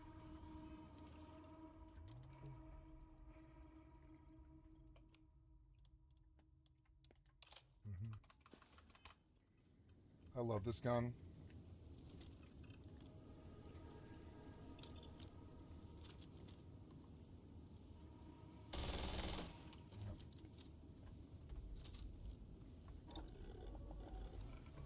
So we can all celebrate this one. And there's other reasons to celebrate because it seems like the game's actually genuinely good. Early reviews are at least saying as much. There's no score up on Metacritic yet, but lots of outlets have really liked what they've seen in early reviews. Yeah, IGN wrote that Subnautica 2 is well on its way to being an awesome evolution of one of my favorite survival games. There's plenty of reasons to dive in, including the start of a captivating story, the interesting and stressful depths to explore, and the addition of simple but effective multiplayer options. Yeah, although they did add, quote, that the waters are pretty shallow at the moment, and it only takes a handful of hours to start seeing the work-in-progress walls that will eventually block your path. It is an early access game after all. Makes sense, yeah. Game Reactor UK gave it an 8 out of 10, saying, The oceans are eerie, and I don't think Subnautica 2 has lost what made its predecessors unique and great. Oh, you should be aware, however, that you get very little of the story, more of a starter than a main course and dessert. And Insider Gaming, not to be confused with us, wrote, after 15 hours of exploring an entirely new planet, building bases, and delving deeper into the ocean's mysteries, I walked away with one overwhelming feeling. I just want more of Subnautica 2. Yeah, and I'm sure you will get it, because Subnautica did a great job when they first released the first one in early access. It took a long time for them to sort of build that out and start to make it a fully fleshed out game, but they did, and it is a really fantastic video game. And it's looking like Subnautica 2 is probably on the same course. There maybe even is more positive reviews. I need to look at Steam right now to check. Yeah, it's been out just for a couple hours. I want to say 3-4 hours now, and there's about 2,000 positive reviews. It is in the very positive category, so that's really good. Because the first Subnautica launched in a pretty, I guess, under-completed state for an early access game, and Subnautica 2 is in early access, but very positive for the first couple hours is fantastic for Subnautica 2. I was just wondering if this was like a shadow drop. Like, did they announce, like, we're going to release early access on this date, or was this a surprise? Like, it just seems to have come out of nowhere, but I didn't know if y'all had any info on that. I think they gave it like a couple of weeks notice. You could preload it in the last few days. I know that. So it wasn't necessarily a shadow drop. People sort of knew it was coming, and I don't remember when they actually had said that it was going to be May 14th, but I want to say that was maybe a month or two previous from now. So it was like not a shadow drop, but people were getting excited for it, knowing that it was coming in the last couple months. I want to play it because I liked the first one, and I hated any water levels or anything involving the water in video game before Subnautica. Like, it changed that for me. So I'm totally stoked to play this. You know what? I'm actually weirdly happy to hear that it's just a teaser of the story, because this way I can just play that, and then once all the early access stuff kicks in, then I can go back and play the first game. I don't have to wait. So there's a lot of Subnautica for me to enjoy. Likewise, there's a lot more Inside Games for you to enjoy if you enjoyed our coverage here. We post all of our content for free on Patreon. We also post it for free on YouTube, but YouTube's weird. It can be hard to find stuff. And over on our Patreon, we post every episode with a free meme. So now it's just this really long list of free memes if you feel like scrolling memes all day. It's a lot better than doom scrolling, so check it out. Thank you very much for watching the episode. Like and subscribe and leave a comment. Recommend us to your friends if you haven't, or if you have any left. And thank you. We'll see you next time on Inside Games. Bada bing, bada boo. There are so many things that you wouldn't even think have cameras, but they do. And they're potentially recording you. And it sounds nefarious. It's not all nefarious. It's just unexpected is all. Like ovens, a lot of smart ovens, they have cameras inside the oven to utilize AI to detect what type of food you're putting in there so that they can cook it to completion without you having to think. Which I guess inside the oven is much less invasive than, say, like a robot vacuum. Those things have cameras, and as they roam around cleaning your hardwood floors, the camera is scanning to make sure that there's no obstacles in the way, like you getting out of the shower butt naked. Even those little automatic pet feeders for your cats, they typically come with cameras. And I do think that that's a feature that a lot of people want. They want to see their cats eating. They want to make sure that their cats are getting fed if they're at work. Unless you're this guy who posts on Reddit. Okay, so this is kind of a complicated one, but here goes. My girlfriend got a new job. So she got one of those auto feeders for her cat because she's going to be away a lot more now. And it's like a doctor feeder. So it has a camera in it and it can connect to Wi-Fi. What's and a doctor feeder, you say? I think it's one of those fancy cat feeders. And he says it can connect to Wi-Fi. She can actually look at the camera while she's at work and even talk through it and send the cat treats, and it comes through the cat feeder. I said initially, I don't like the idea of you having a camera in the living room. But she was like, it's my place, so you shut the fuck up. So I did. I shut the fuck up.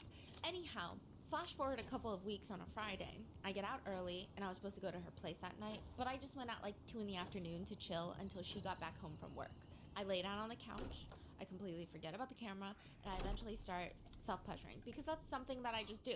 And apparently she's at work talking to her colleague about this cat and decides that she wants to show her colleague how she feeds it a treat and see if the cat comes over. So she turns the camera on with her colleague over her shoulder, and here I am on the couch just beating it she's obviously very pissed off, like, how often do you do this? Which is not often, and she would say things like, you violated my space, and all of this, and we've been fighting on and off for a few weeks now.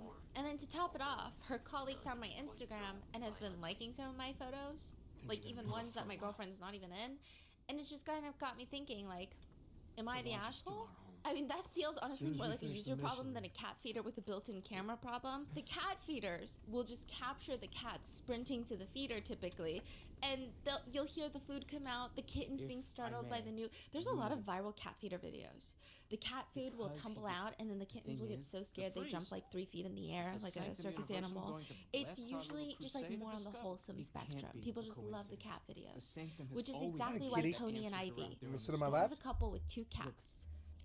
I know they get a cat feeder.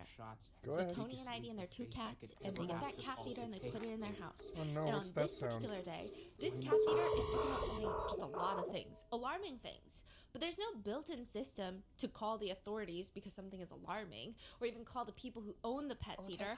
All this cat feeder does is just record. So this cat feeder records by itself? Yeah. Oh, like a security camera? Almost. They keep a data log. A little past midnight at 12:21, the wife, Ivy, she's in her 20s. She walks into the kitchen to close up shop for the night, if you will. I mean, she's cleaning up, she's turning off all the lights. And by 1:04 a.m., it just seems like the whole house is going to bed. The lights are off, there's not really action, the cat camera is not picking up anything, but it's just downstairs. It sees the living room, it sees the kitchen, but it's not seeing the entirety of the house. And then 4:43 a.m., this is really early in the morning. Tony, the husband, suddenly appears in the cat feeder camera, and his shirt looks like, almost like he's been painting. There's just deep red colors everywhere, some sort of pigment. He goes out of the frame, and when he comes back, he's holding one of those wood saws that you turn on, and the blade just starts rotating to cut the wood. But it's not rotating, it's turned off right now. And he's looking at it, and he brings it up to his neck, and his finger is on the button to turn it on, and he's about to press down, and he's very tense. It's almost like he's just waiting for the courage to press it, and then he doesn't. And then he walks off.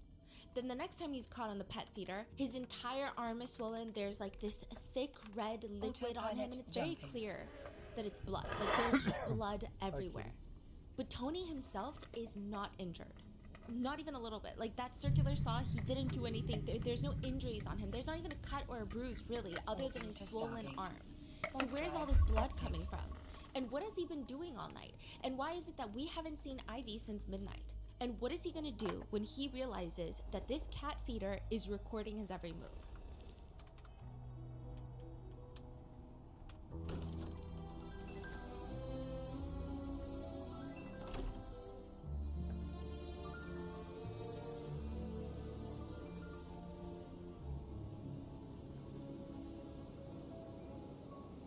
Approaching Stargate. We would like to thank today's sponsors who have made it possible for Rotten Mango to support the National Network to End Domestic Violence. NNEDV is a nonprofit dedicated to ending workplace, relationship, and stalking violence. This episode's partnerships have also made it possible to support Rotten Mango's team of dedicated research. How far is the quest Unity from the end of the game?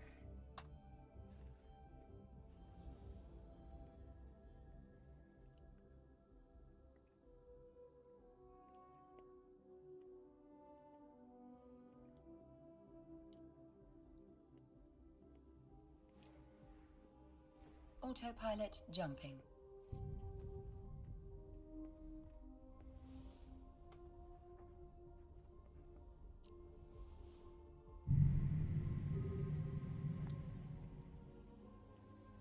Warping to Stargate. Warp drive active.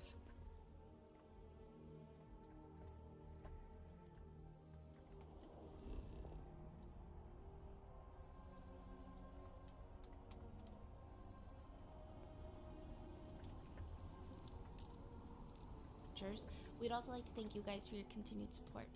As always, full show notes are available at rottenmangopodcast.com.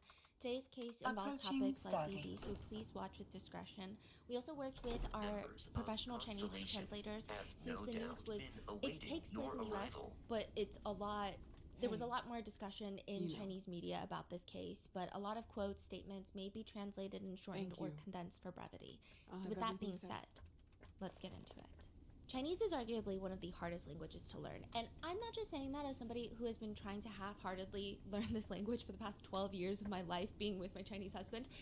I just know how to say the very important stuff like yes, no, thank you, and that's way too expensive.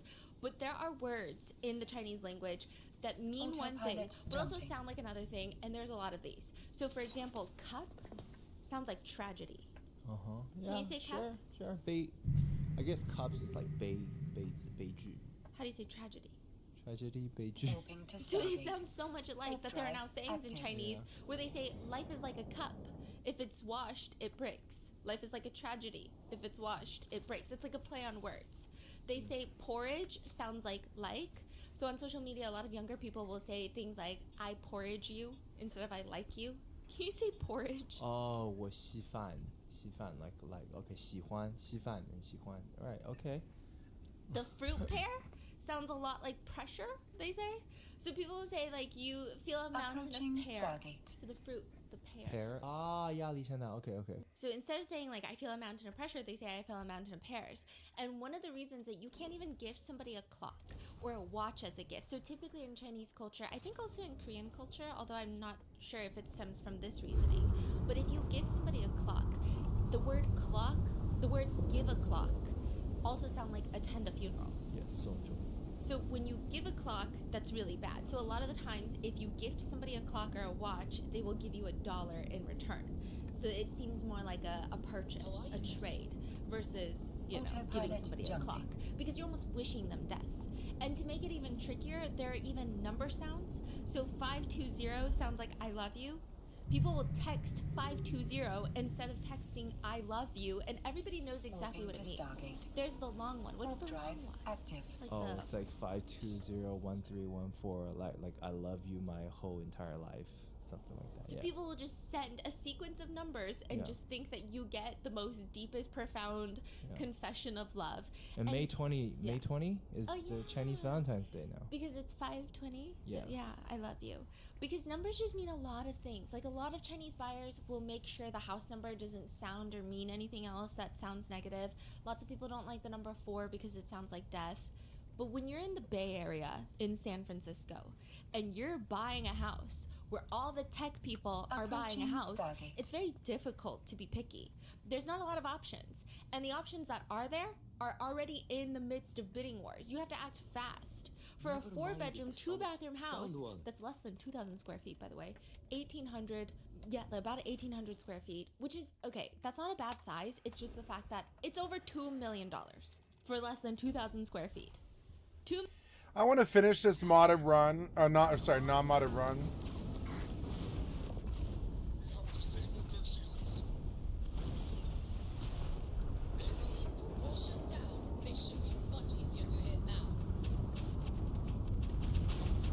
Autopilot jumping.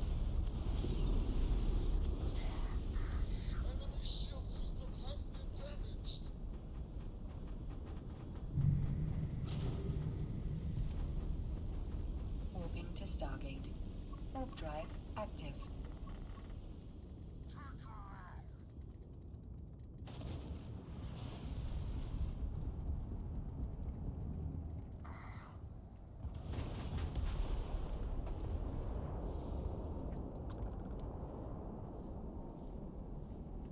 Fine, whatever. You'll get your turn soon enough.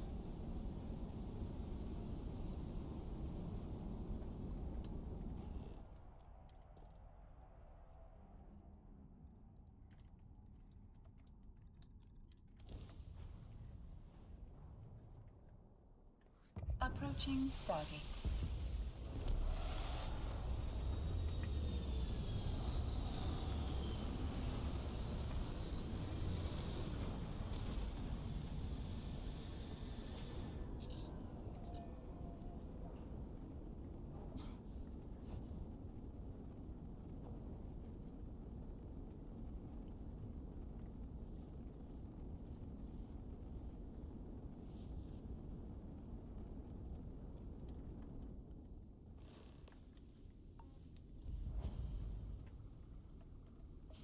Autopilot jumping.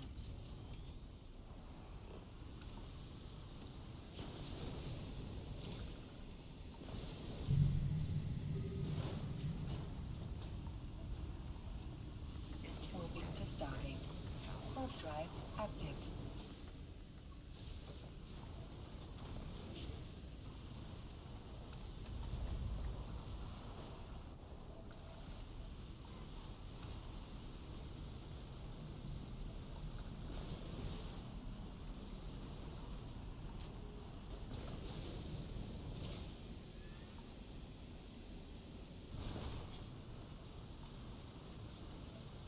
Approaching Stargate. Apologize for any increased speed in this vehicle due to my weight.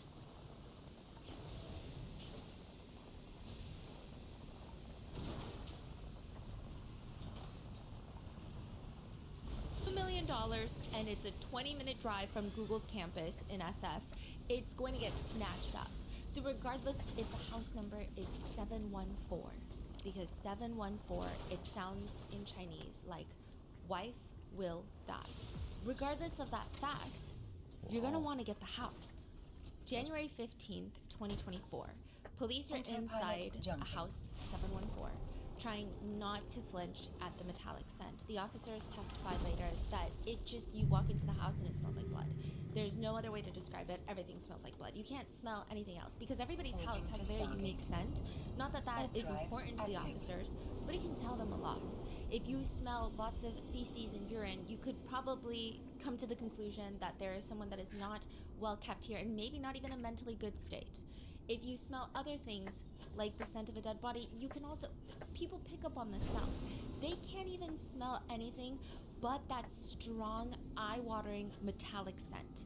They're performing a wellness check when they find a suspect in a nearly catatonic state. That's the only way they can describe it. Just they're on their knees staring.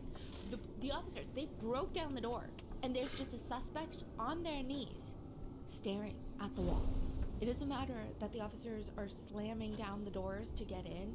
They're just all screaming like, get your hands in the air. None of it matters. The suspect, it seems like they saw nothing, heard nothing, don't care about anything. They're just catatonic, they're just staring.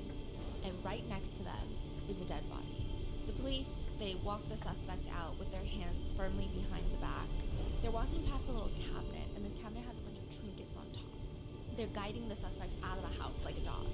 And the suspect leans down onto the cabinet.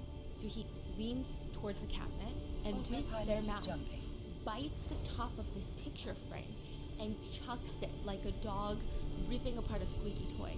Just chucks it onto the floor. The picture frame shatters everywhere. There's glass everywhere. And inside the picture frame is a photo of Ivy. The same Ivy that is now caked in blood, laying on the bedroom floor. Her face is completely unrecognizable, and she's dead. The photo, is it just Ivy in there? Just saying. The wife of the house is now dead. Tony and Ivy are a 27-year-old couple from China, and they put $500,000 down on this house. They mortgaged the rest, which is a pretty substantial down payment. They're able to afford it considering both of them are software engineers at Google. They buy the house 1 year into getting married. They get 2 cats. They even have a dedicated Instagram for their cats named Cooper and Piggy. By all accounts, I would say that they seem like a very standard software engineer tech couple. They're obsessed with their cats. They commission artwork for their cats. They buy those cute little party hats for their cats during their birthdays. The cats lay on their laps as they're working from home. And when they're not taking pictures of their cats for the Instagram pages, they're going skiing, they're going snowboarding, they're going hiking with their other software engineer couples in the Bay Area. Tony's Instagram bio lists that he's into photography, volleyball, skiing, rock climbing, and a bunch of other sports. Ivy's adds yarn and gardening to hers, and they're both Chinese. So just to paint a picture of both of them, Tony gives the very first impression you give of Tony is quiet academia focused nerd. There's really no other way to describe it. He's Moving always to wearing Stargate. black framed rectangular glasses. Drive His hair active. is very short and neat. It looks very efficient, like he doesn't want to spend too much time on his hair. His very slender build, his very unassuming face. The most noticeable thing about him is that he's 6 feet 2 inches tall, but other than that, he just kind of looks like a software engineer. He also has a very rigid look to his face. It's not necessarily cold, but he appears guarded. He doesn't seem like the type, and by all accounts, people say he is not the type to engage in small talk in the elevator. He's not going to be smiling at you when you're a random coworker that gets into the Google elevator and he's in there. Stargate. He's probably going to give you like a curt nod, if anything. Whereas his wife, Ivy, she looks a lot softer. She's not super expressive, people say. She's also not very expressive with her face, but she looks a little bit more open. People say that she's the type that will smile at your jokes even though they're really not funny. But it's not like a over-the-top, like, oh my god, you're so funny, like, where did you learn that joke? It's just like a very polite smile so that you don't feel awkward. She also has very bookish qualities to her. She feels very approachable and unapproachable all at once. The way everyone describes her is she's the one that will get you coffee one day in the office. And then she's gonna remember your coffee order 3 years later. And you're not even her friend. You're just like the person that works in the room next to her. She feels very approachable in that sense because she's very kind and sweet, but also unapproachable because she will probably score in like the top 1% of an Ivy League school at all times and somehow be the smartest person in the room at the same time, and you feel like I heard on a video recently that they're going to do a New World private server. Can you talk to me about that? What's the website? Moving to Stargate. Warp drive active. Hello.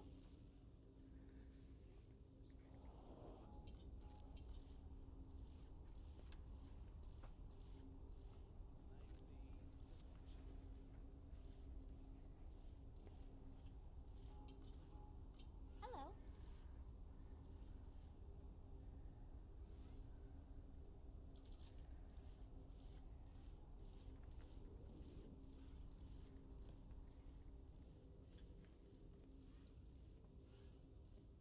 Hi there.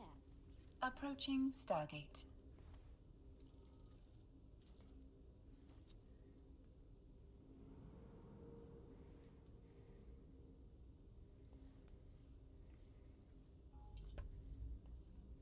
Hello. Really afford a new ship. The repairs on our old ship just keep piling up. If this keeps up, all our profits are just going to keep it Hi flying. there. You must be Walter's colleague. He informed me that you'd be taking... But that's okay. Oh. I just assumed. You know what? I'm really sorry. I should trust Autopilot Walter knew what jumping. he was doing. My bad. Even so, we have plenty of designers.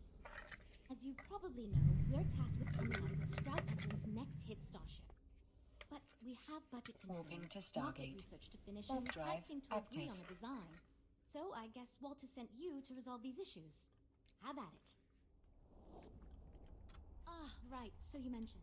We were charged with... So we have... The other will allow... That sounds good to me. Frank's luxury. We need his help. Do you think you can... I am right here. I already... Fine. Great! That's one problem solved. I'll go forward with that budget proposal and we can... Next, Great! Just, if you take on a variety of missions, we can build a Approaching ship to handle Stargate. a variety of scenarios. In the meantime, you... A bounty mission.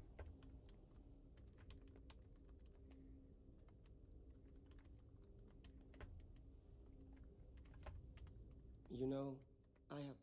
So, never mind that. Ah, yes. Imagine. High-end... This will be the most... I'm glad you agree. 2 words. Of course you do. I'm glad everyone would want to look that... Autopilot Because jumping. It is frustrating, since everyone has equal... Just because I do not like her. Besides, then again... Later. Warping to Stargate. This is going great. Warp drive active.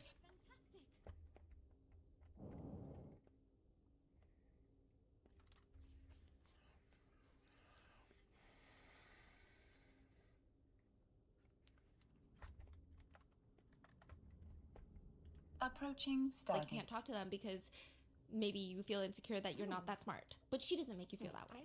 The two of them, they get married in 2022. In 2023, they buy this $2 million house in the Bay Area, and both of them are now working at Google as software engineers.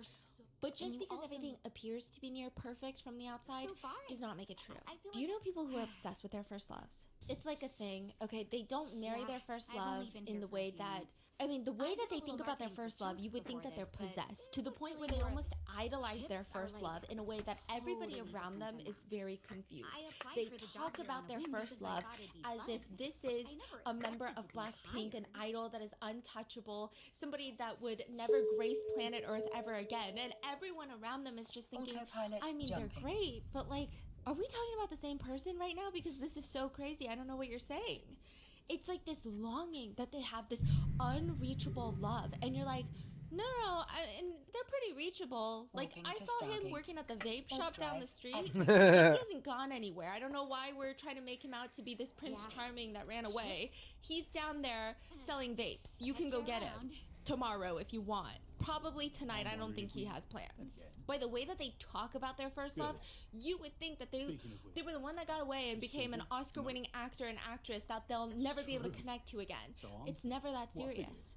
But some people just idolize their first love. Chinese has a saying called, so guys will describe, sometimes not even like first love, but even like a girl that they like loved. The white flower?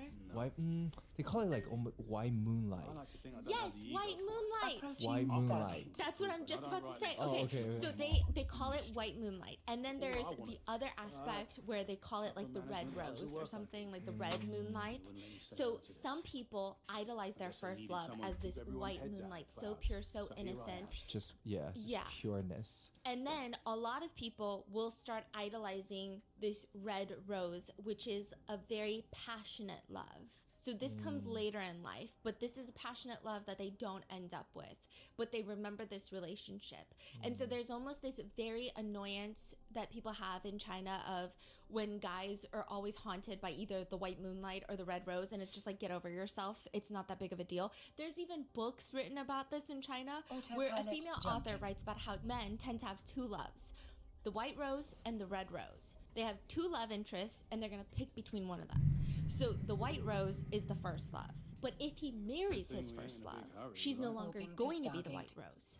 She becomes a grain of sticky rice on his clothes, just dull and irritating. And then he's going to yearn after, because he married the white rose, he's going to yearn after the red rose. The red rose is the passionate mistress that makes him feel alive and sensual and burning with love. But here's the thing. If he had chosen the red rose and doesn't marry the white rose, if he married the red rose, she will become mosquito blood on the wall. Sordid marriage, he will consider her ugly and venomous even. And then he will daydream and idolize about what life would have been like had he married the white rose. The eternal, pure moonlight before his bed type of woman. It is a very deep outlook on males' need to conquer women, stating that this is the type of system where no real woman can win, because the moment she's possessed by the man, she gets downgraded, and then the other woman is almost like a mythologized. It's about how men only fantasize about those who he cannot conquer, and how men tend to construct women as symbols, and then they blame the woman once they become symbols for them. But it's also just a very interesting concept, and I'm sure it's not taken seriously, but it's so widely known that people will even use the categories to determine what kind of ex they were. So like your last ex, are they your white rose or your red rose? To the point that the question can even be asked at dinner parties. Would you rather be a white rose to your ex or a red rose to your ex? Like asking a girl. Yeah. Okay. There's even memes about it with some people hating the concept of the white rose because a lot of girls have been compared to a guy's first love, and it's really fucking annoying because typically first loves, they say, it's not even a real relationship. So like you're in this relationship when you're in middle school, high school, sometimes college, you never even have a real relationship with that person to see all the bad things that come from being in a relationship, because there's a lot of hardship. So of course you idolize the relationship that has no disappointment in it because you weren't old enough to be disappointed by the relationship. It's just, people are saying it's very annoying to be compared to the first love in relationships. This is so interesting. These are very like Chinese specific struggles of couples in relationship. I know exactly what they're talking about, though. Yeah, and I feel like you don't really hear that a lot in the U.S. Yeah. Because in China, before college, relationships pretty much forbidden by school and by parents. You're not allowed to publicly be dating, right? Very different from here. So there, a lot of these relationships is like underground. It's forbidden. So it's like very subtle. You pass a note maybe. You look at someone. You barely touch hands when you're going out. Like it's this very subtle type of relationship. So people have this like very pureness frame of lens when you're looking back at it maybe. It's very bizarre. It's really weird. Yeah. It's really weird yeah. because I feel like in the U.S. when you think of relationships in high school, you're like, ooh. Yeah. Exactly. Yeah. It's so strange. Let me know if you have any. But I just think that the comparison is very toxic. And Ivy hates the fact that Tony will always compare her to his high school ex-girlfriend that he dated on and off in high school and in college. His first love. And her name is Jiang, the ex-girlfriend. Was that in US or was that in China? In China. But they all come to the US. All three of them. When did they come to US? This was during their PhD years. Oh, Yeah. so they finished college and all that. Wow. I mean, they all went to the same college in China, and then they all immigrated to the United States, and then they all start working for Alphabet. So Google? some of them work for Google, some of them work for subsidiaries of Alphabet, which is the parent company of Google. Wow, that's messy. Wow. Yeah, very messy, but that will come up. But Tony will compare Ivy to his very first love, Jiang, comparing their appearances, their education, which was practically the same, their income, hobbies, interests, even their personality traits, even going as far to imply that if Ivy was not his wife and had he married Jiang, the ex-girlfriend, instead of Ivy, he probably would be living better now. The fuck? I don't think it's very easy to cheat on your partner these days. I feel like everything has a digital footprint. Text messages, emails, Instagram DMs, Snapchat. Yeah, you can make the messages go away, but they can still see when you were last active. I think you can see like top friends or whatever that's changing. You can delete as much as you want, but there's going to be ways that you're going to get caught. Maybe they're not going to see the exact messages, but they're going to see something that's weird. Even things that you think don't have a paper trail, or you forget that they do, like Venmo. A few years ago, even Uber, you were not able to delete a ride from your ride history on Uber. You can do that now. I think they got a lot of complaints. I don't know why you would need to delete it. Like, who's deleting it? But now they've fixed it so that you can actually delete specific rides from your ride history. So when you go to your account and go to ride history, you can delete specific rides. But one of the more common ways as of recently is in the files. The what? People will cheat in the files. Google Documents. It sounds so strange, but it's rather common these days.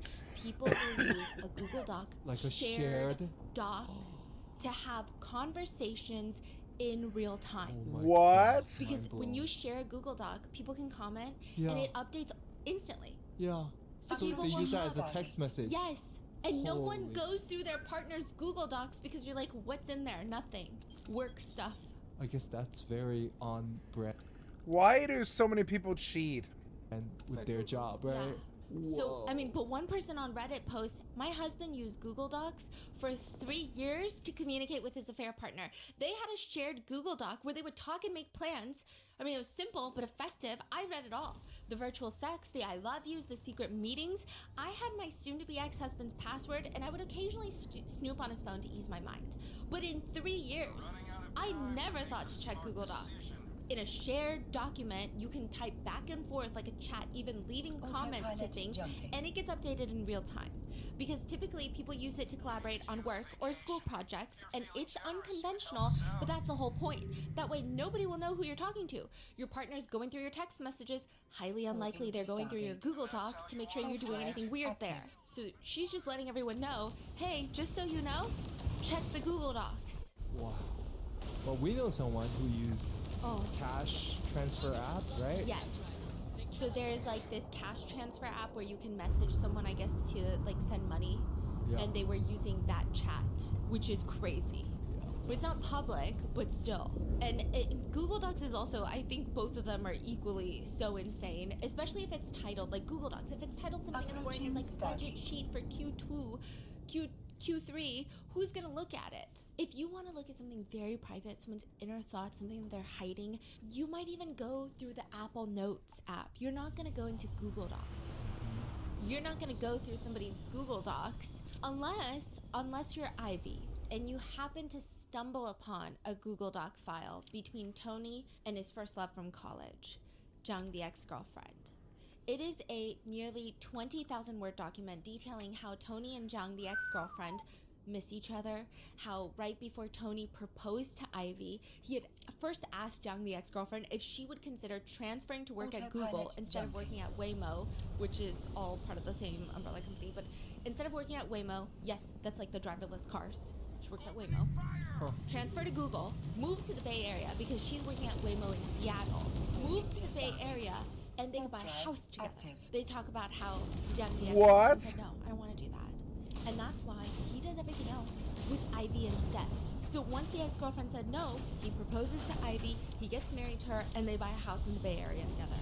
But he would still be commenting and writing in the Google Doc saying things like, I miss the old days. Which is already bad enough because, you know, why are they still talking to each other? Jung, the ex-girlfriend, also writes that this is supposed to be like she started this Google Doc to send it as let's get rid of the past feelings and get some closure on our relationship. She says it's more like a personal diary for herself, to just hold on to the things and then write it down and let go of the past. But she feels the need to send this Google Doc to Tony, and that's how they start this weird conversation, this 20,000 word conversation on Google Docs. Wait, so this whole doc was sent by Jiang, the ex-girlfriend. When did she send this? This is way after Tony's married, bought the house, has 2 cats, everything. Oh. Wow. This is like 2-3 months before Ivy is killed. So Jiang reached out first? Yeah. Really? She reached out first because she said she was just going through a really tough time in her life.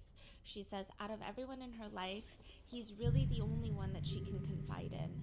She writes in the document that before all of this, before Tony married Ivy, before Jung, the ex-girlfriend, got engaged to her boyfriend, Tony was the only one that was there for her. And they were just at different places in their lives. She thought it would be okay to move on. But then she found out that her boyfriend turned fiance that she's dating, he also works for Alphabet. He works for DeepMind, Google DeepMind, yeah. This is crazy. Yeah, they all work in the same building? No. So they live in Seattle. Jiang, the ex-girlfriend, and her boyfriend live in Seattle. So their offices are in Seattle. And then Tony and Ivy, they work on the Google campus in the Bay Area, but it's massive. Yeah. And they don't really run into each other a lot at work. You'll see why later. But it's just interesting that they all work for the same parent company. Interesting, Yeah. Well, September 2023, Jung, the ex-girlfriend, finds out that her fiance has been soliciting sex workers, and the two of them end their engagement. What? She's distressed. She's in need of emotional support and comfort, and the only person that she can think of reaching out to is her ex-boyfriend, Tony. Apparently it's like a thing in these tech-centered areas, so the Bay Area, Seattle, where a lot of the tech companies are centered. They have a lot of these massage parlors that are just fronts for sex work, and a lot of the clientele that go there are just engineers, software engineers, tech bros. They go, they get their massages done. For the police, it's very easy. It's kind of like what they do on Canal Street where they like bust the counterfeiters. It's like a routine. They'll go there every once in a while and just make a bunch of arrests at these massage parlors. And Jiang's now ex-fiance was arrested at one of these massage parlors for soliciting sex work. So she finds out, and I'm sure there's a humiliation aspect to it because all these tech people, they run in the same circles. She's in need of emotional support. She's in need of comfort. And the only person that she can think of reaching out to is her ex-boyfriend, Tony. She sends him this very lengthy Google document, and she says that this is just me trying to get closure on our relationship. As I'm just categorically thinking about every romantic relationship that I've had and what led me to this point in my life where I'm now ending my engagement. I am also looking back at our very long relationship, and I'm having a lot of thoughts and feelings. I didn't even want to send it to you, but I'm gonna send it to you. She writes in the document, if I had known I would have been betrayed by my fiance like this, I might as well have accepted your request to get back together a few years ago before you married Ivy. You know, the request to move to California, buy a house together. The only problem is, if Tony were to divorce Ivy and start over with Jiang, the ex-girlfriend, she says there would be way too much drama. And Jung, the ex-girlfriend, is not ready for that drama. She also doesn't want that type of reputation to follow her around. And she's like, you and Ivy bought a house together, so I feel like there's going to be a lot of financial splitting of the assets. And like, no offense, I don't really want to date you if you're broke. Dang, she said that? Yeah, basically. Why the hell are you sending this letter then? Yeah. So she's like, you're gonna have a bad reputation. People are like this, You're though. also gonna This be is how broke, people are. So I can't be with you, but I just wish I could turn back in time and then take your offer from years ago before you married Ivy. And, you know, that would have been much easier. I just do not have a single clue about the inner workings of such a woman and her mind. But they're both commenting back and forth after she sends this Google document, and it's almost like they're texting. And in the document, it's very clear that the two of them have even met up in person. And They have Ivy's met reading up? this. Yes, they've met up after Ivy's married, has the house. They actually meet up 2 months before Ivy is dead. Wait, how did Ivy find this? There's two variations. Some people suspect that she decided to go looking because there were lots of things sending her sensors off that there was an affair happening. And then there's another version where some people speculate that maybe Tony showed her the document to say, see, she's the one that reached out to me. I wasn't the one that was trying to seek her out. But we know for sure Ivy saw this. Because she comments on this Google Doc later. They met about 2 months before Ivy is killed, and this is around Ivy and Tony's wedding anniversary. Tony decides that he's going to meet his ex-girlfriend. When Ivy sees this Google document, she makes a comment of her own with her own account, and she writes, I hate you. I hate all of you. And she will be dead by the end of that week. Wang and her husband are very nervous. They're waiting outside the front door. They already rang it once. And Wang she's reaching for the doorbell again. She's hesitating. She's debating whether or not she should ring it a second time, or is that's way too clingy. When the door opens, standing there at the entryway is Ivy, which is Wang's really good friend. So Wang and her husband are standing there, and Ivy just opened the door. Ivy and Wang have been close girlfriends for years now. Their parents even know each other. They have the same trajectory of life. They both immigrated from China, and they both work in the tech industry, and they kind of get along in that sense where they just click. Both of them came to the US, they have a bond, and naturally Wang's husband and Tony become friends, but they're not as close as Wang and Ivy. They're just friends because they're the husbands, really. So Wang is checking in on Ivy, and she just knows that Ivy is not doing well. When Ivy opens that door, her eyes are bloodshot. It looks like she's been crying all day. And Ivy lets the couple in. Wang and her husband awkwardly sit on the couch in the living room. Tony's also there. He's like barely engaging. He's, for the most part, very quiet, giving short answers to any and all questions that Wang and her husband ask, such as, everything okay? Okay. Neither Tony or Ivy mentioned that they were just fighting like 20 minutes before kitty. Wang and her husband came unannounced.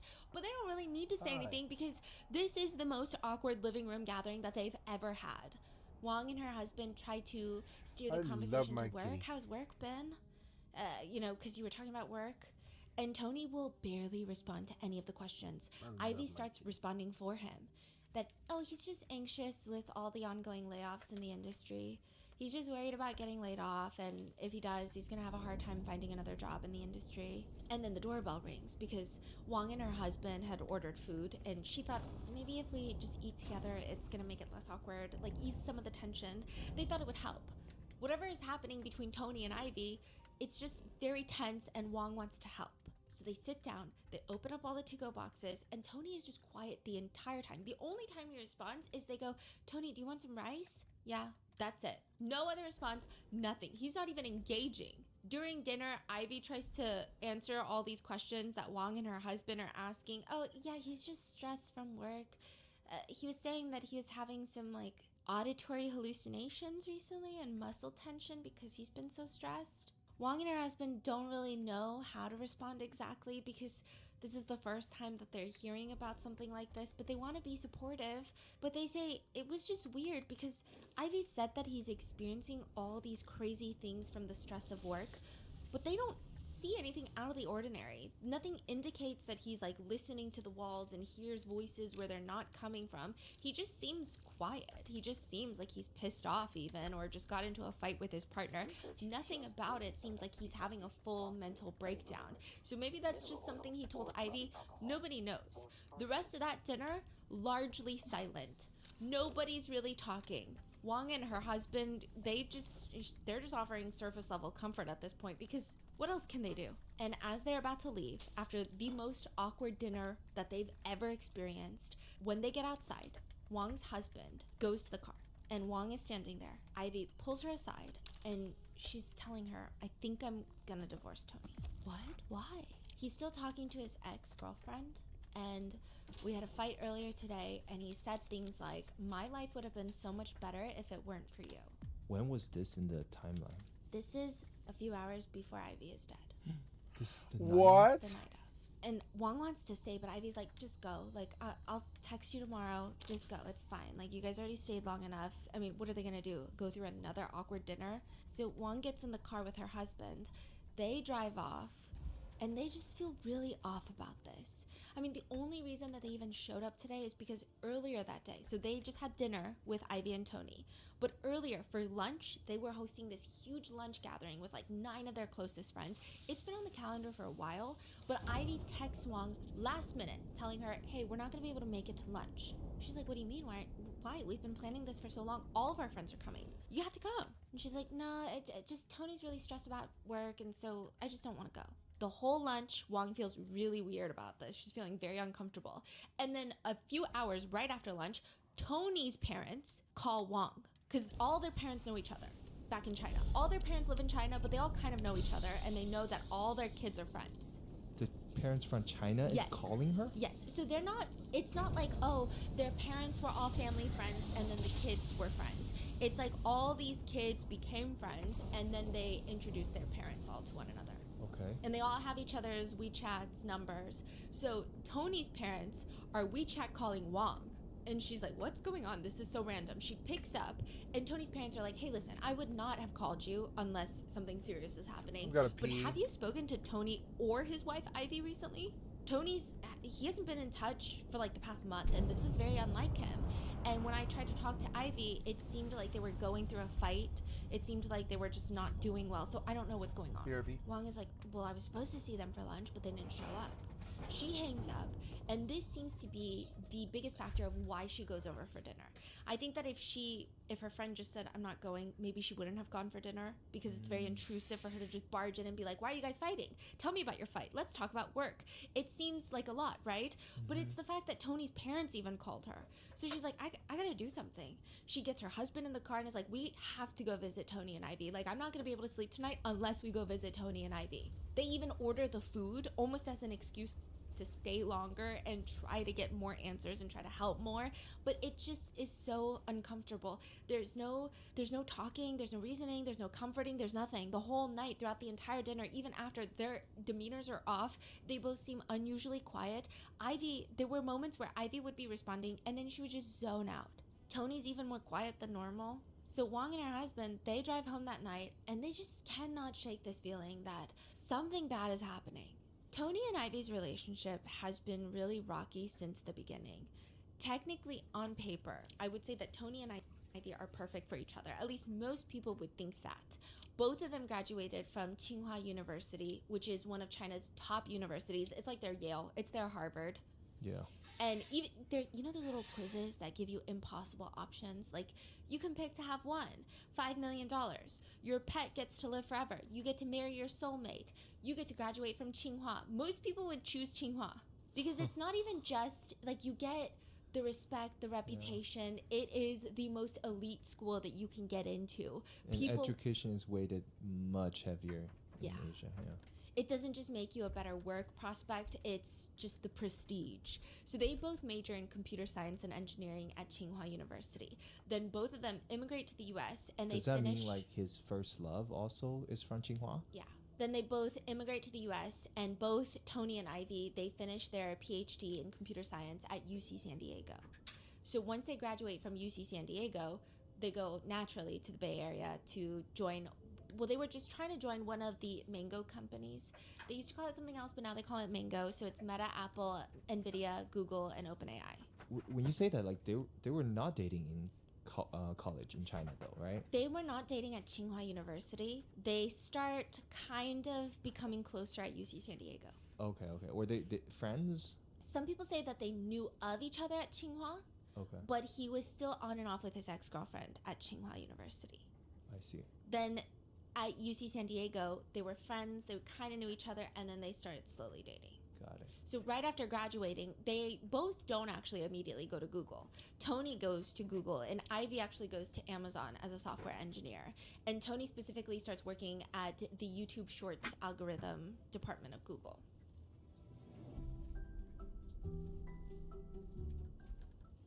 Strongsville, Ohio. A car carrying 3 young adults slams into a brick building at 100 miles per hour, leaving 2 dead and 1 fighting for their life. The 17-year-old behind the wheel, Mackenzie Shrilla, was driving her boyfriend Dom and his friend Davian home from a party when the tragedy occurred. Authorities arrive on scene, but what initially seemed like a heartbreaking accident began to look like a calculated crime scene. The crash features interviews with the police, friends, and families of everyone in the car as it unwinds the truth of what occurred. Where do the fatal mistakes end and the cold-blooded murder begin? Watch The Crash, May 15th, only on Netflix.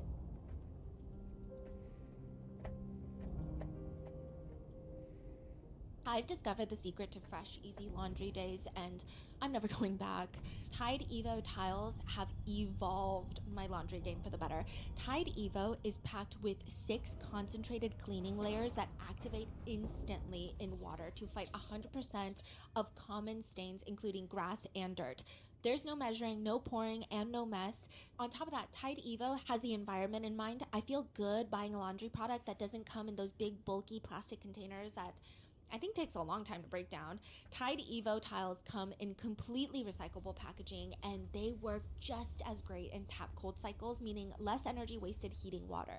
Tide Evo is also fantastic for travel. I'll just throw a few in my bag or like a side pocket, and they lay flat. My clothes smell fresh, and I'm never thinking about liquids through TSA, let alone leaks or spills. Remember, it takes real teamwork to solve a crime and to fight stubborn stains. Try new Tide Evo Real Laundry Magic.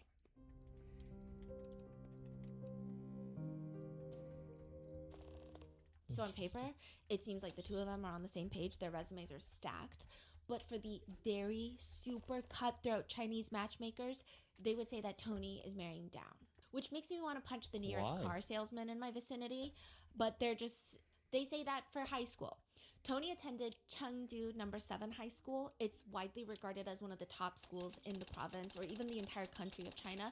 So Chengdu No. 7 is known as Key Point High School. So they receive priority when it comes to funding and resources. They get the best teachers. They have the most funding for educational resources. They have a stunning campus that looks more like a college campus than a high school. They have mini parks and koi ponds on the campus of a high school. They also have the highest number of kids going to the Ivy Leagues in China. In 2022, that one high school had 70 students admitted into Tsinghua and Beijing University. In 2023, 79 students. 2024, 90 students. 2025, 99 students admitted.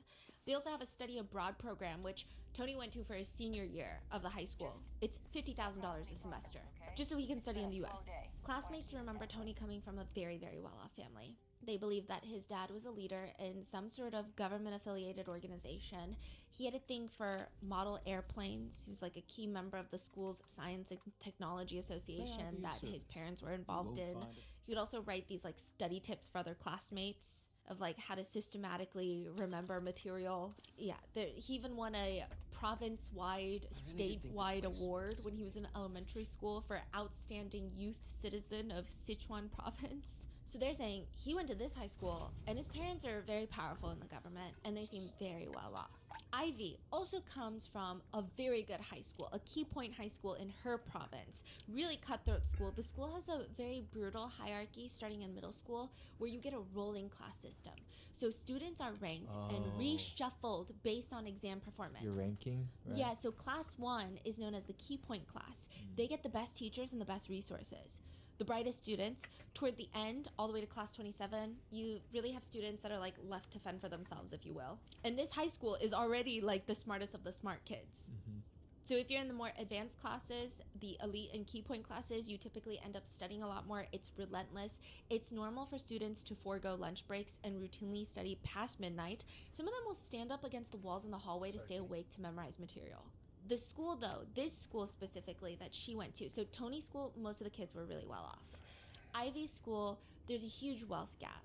Some students come from very privileged backgrounds, similar to Tony. They get to eat whatever they want, spend as much money on school supplies as they want, get the latest technology, everything. Whereas students who don't do well, you know who they are, because most of the time they're studying and eating steam buns and pickles. Is it Ivy? Yeah, Ivy comes from an average family.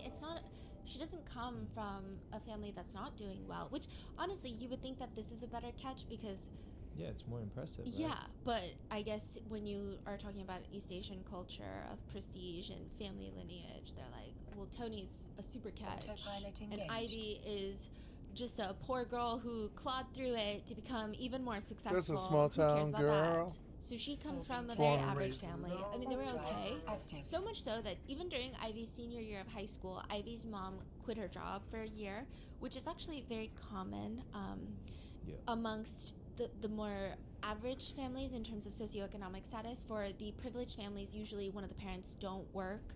But for the average families, one of the parents will take off for a year because it's not like the schools in the US where you naturally live very close to your school, especially if you're in the public school system, because that's how it's zoned.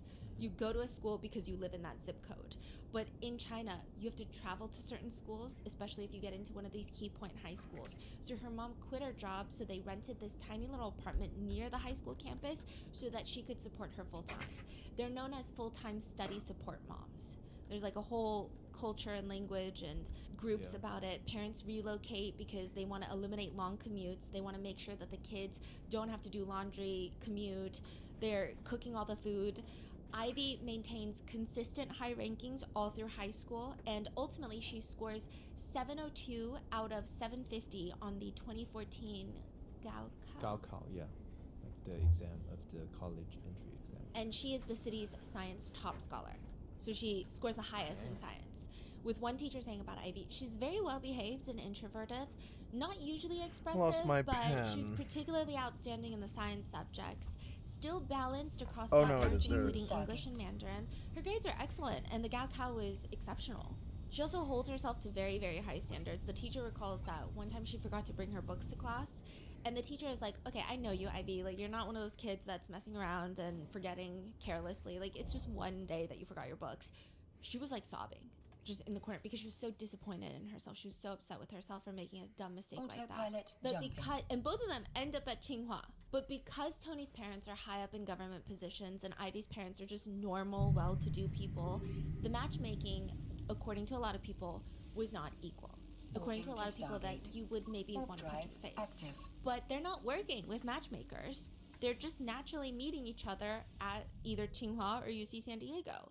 They start dating officially around the time that they're at UC San Diego, and a fellow classmate says, their relationship seems really respectful and harmonious. I mean, that's really the only way that you can describe it. They're not really people that tell you a lot, though.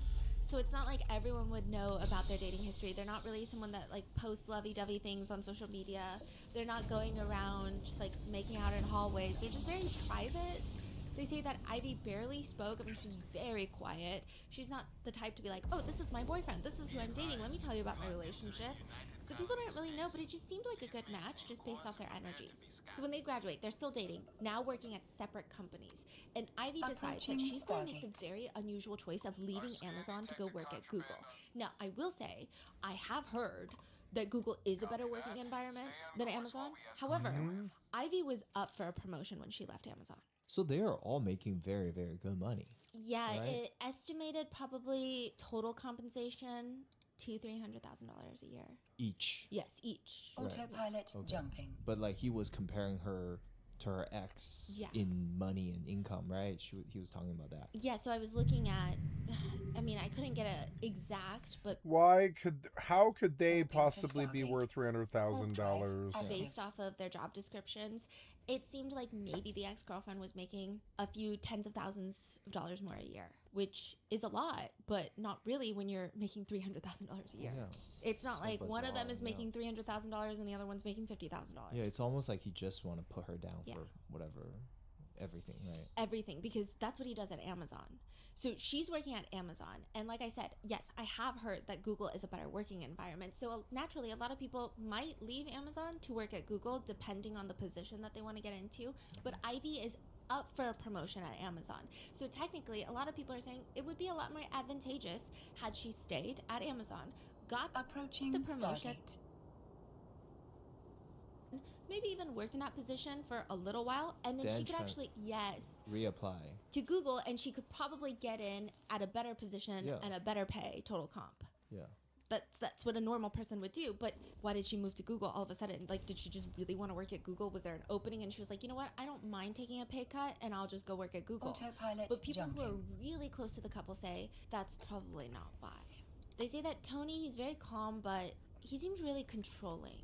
And there were lots of, from what people remember, tense fights about Tony doesn't know anyone at Amazon, and he doesn't know if Ivy is talking to or potentially even flirting with a lot of male colleagues, because he would never know. He just always seemed very anxious that Ivy was cheating on him, which seems like a masterclass in just projection, but one person close to the couple states that Ivy was not excited to work at Google. I mean, she likes Google, but like she was really excited to get promoted at Amazon. She was about to be up for this promotion. She had her whole career track that was going well. It would make more sense to get the promotion and then, move to a different company. The only reason she moved was to maintain her relationship with Tony. There were rumors that Tony at gatherings with people, a former classmate of theirs would say, Approaching Stargate. Weird. During gatherings, he would constantly be glued to her side, and he would just watch her closely. But it doesn't come off as like the kind of closeness that you expect from a very affectionate couple of like, oh, he just wants to be by her. Oh, he just wants to help her when she's grabbing something. It almost seems like he's analyzing every single person that she's talking to, every single thing that she's saying. It feels like he's monitoring her. It didn't feel sweet. It didn't feel, like he's just a little protective. It just felt creepy. It felt overbearing and uncomfortable, like aggressively possessive, to the point where the two of them would get into some sort of argument at the gathering. They're never like fighting in front of people, but it's like you can tell that they fought at the gathering because suddenly the energy shifts. Everybody's uncomfortable. It's just something happened. I thought you just arrested me and got the contraband. I don't know.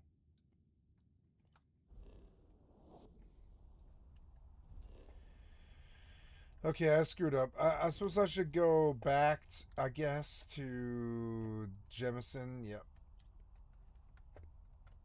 She could easily form close bonds with male employees. So there were rumors that he's constantly accusing her of cheating on him with male colleagues. He wouldn't even let her go shopping with female friends without his presence there. So he convinces her to come to Google. And he's like, it's actually going to be a lot more convenient for us too, because we could commute together. And like we have the same perks. Like it's just, and Google's better. Everybody likes working at Google more, which again, valid, but like, Meanwhile, Ivy misses out on a potential promotion, starts a whole new job. Tony is out there telling friends, while this is happening, she's giving up all of this. Tony is out there telling friends, I didn't even really want to get married to begin with. I just kind of felt pressured because everybody around me is getting married. Everybody around me is buying a house. Everybody's having a kid. So I just thought that that's what I have to do. And I just thought the person that I would do that with is Ivy because she's the one that I'm dating. The whole time during Tony and Ivy's marriage, he's obsessed with the idea that she's just not good enough for him. And it's really bizarre. Like, he talks to his friends about how Ivy does not make as much as him. He also talks about how Ivy doesn't make as much as some of his friends' wives. But the only reason that she's not even making as much as his friends' wives is because she moved to Google instead of staying at Amazon where she was up for that promotion. And Google engineers, they're ranked from L3 to L10. So, like, Ivy was an L3. Tony was an L4 engineer. L10 is the highest. Bro. Yeah, so he's not even like an L9 and she's an L3. And total comp for an L3 engineer is still probably around like $220,000 a year. L4 is around $312,000 a year. So it's not like he's making, I mean, it is a lot of money, but it's not enough to be like, we're just getting by, you need to make more money. It doesn't make any sense. A mutual friend of theirs says whenever Tony would say those things to Ivy, she would just be down, and you could tell. It's not like she would have an outburst. She never lashed out, which nobody would be upset with her if she did. But she just would feel really hopeless, is the feeling. Ivy's friend Wong and Wong's husband know all of this. So the morning after the most uncomfortable dinner, Wong and her husband are both texting and calling both Tony and Ivy like, hey, last night was awkward, but like, are you okay? Hello? They're getting no response. and it's making Wong really uncomfortable. I mean, they clearly feel so uncomfortable that she's like, get up, like we're gonna go drive to their house again and see if they're okay. So this is like the second time in less than 24 hours. They're like, I'm gonna go to her house and we're gonna see what's going on. When they get there, it's the same as last night. So Tony and Ivy's cars are parked outside in the driveway, and they go to ring the doorbell. Nobody is answering. Wong is like pushing her face up against the window, and she feels like she sees a figure inside, but they're not moving. So she's like, it seems like a shadow. It seems like the shadow of a person, but they're so immobile. She's like, I don't know what that is. And I was just inside that house. I don't think that they had a random piece of furniture that looks like that in there, but she's so confused. She doesn't know what to do. And so she does something that is, I do have to note, I think a lot of traditionally Chinese people are not the quickest to call the police. Yeah, I think they're not the quickest to escalate, right? But I think that goes to show, like, Wong is feeling very uncomfortable. She's like, no, this is not just me seeing like a figure in the window and I'm like hallucinating. She's like, something's weird. And I think the reason that, okay, this is like some nuance and context. I'm not saying that this is what I would do or you should do in this situation, but I think for these types of friend groups, when they're all in tech and they all have these very prestigious jobs, to call the police and to cause a commotion. Do you know if they're citizens or they're with They're some sort of... not. They're all with an visa? HB1 visa. Right, so involving any legal system will be very complicated, yeah. And then imagine like the police show up and your friends are fine. It's almost like, okay, I'm so sorry. I was so dramatic. And I think most friends would be okay with it. I think Ivy would have been fine with it. But it's just, it takes a lot to call the police in this type of situation. And Wong is like, no, I need to call the police. Like, something is weird. And I'm telling you, something is weird. But she doesn't know what she's seeing? Like, did she, what like you say she sees a figure or sees something? She thought she saw a figure. It's unclear. And she's like, but I just feel like somebody's inside. But they're not getting the door and their cars are outside, and I thought I saw a figure, but it was very immobile, so it's not moving. So I'm like, I can't tell you it's one of them, but I feel like somebody's inside the house. Okay. So like, why would they not open the door if somebody's inside the house? And even last night, after their fight, they opened the door. So it's not like they're not going to open the door and be like, hey, why are you here? We're fighting. Don't come unannounced. At least Ivy would open the door and be like, not right now. Like, let me call you later. But nobody's opening the door. She calls the police. Police come. They're searching through and they're like going through the house. They're doing a sweep because it's a wellness check. So they're, searching around the perimeter of the house first. They walk to the backyard and they also see a figure. So they're like, okay, something's a little strange. Let's break through the back door. On the main floor? Yeah, they see like movement. I'm sure you can find So they're like, okay, this is weird. Let's kick in the back door. And then they don't see that movement anymore on the first floor. They go up to the second floor and they see Tony on his knees, covered in blood. Like, I feel like covered is a word that gets thrown around in a lot of cases, but he was like drenched in blood.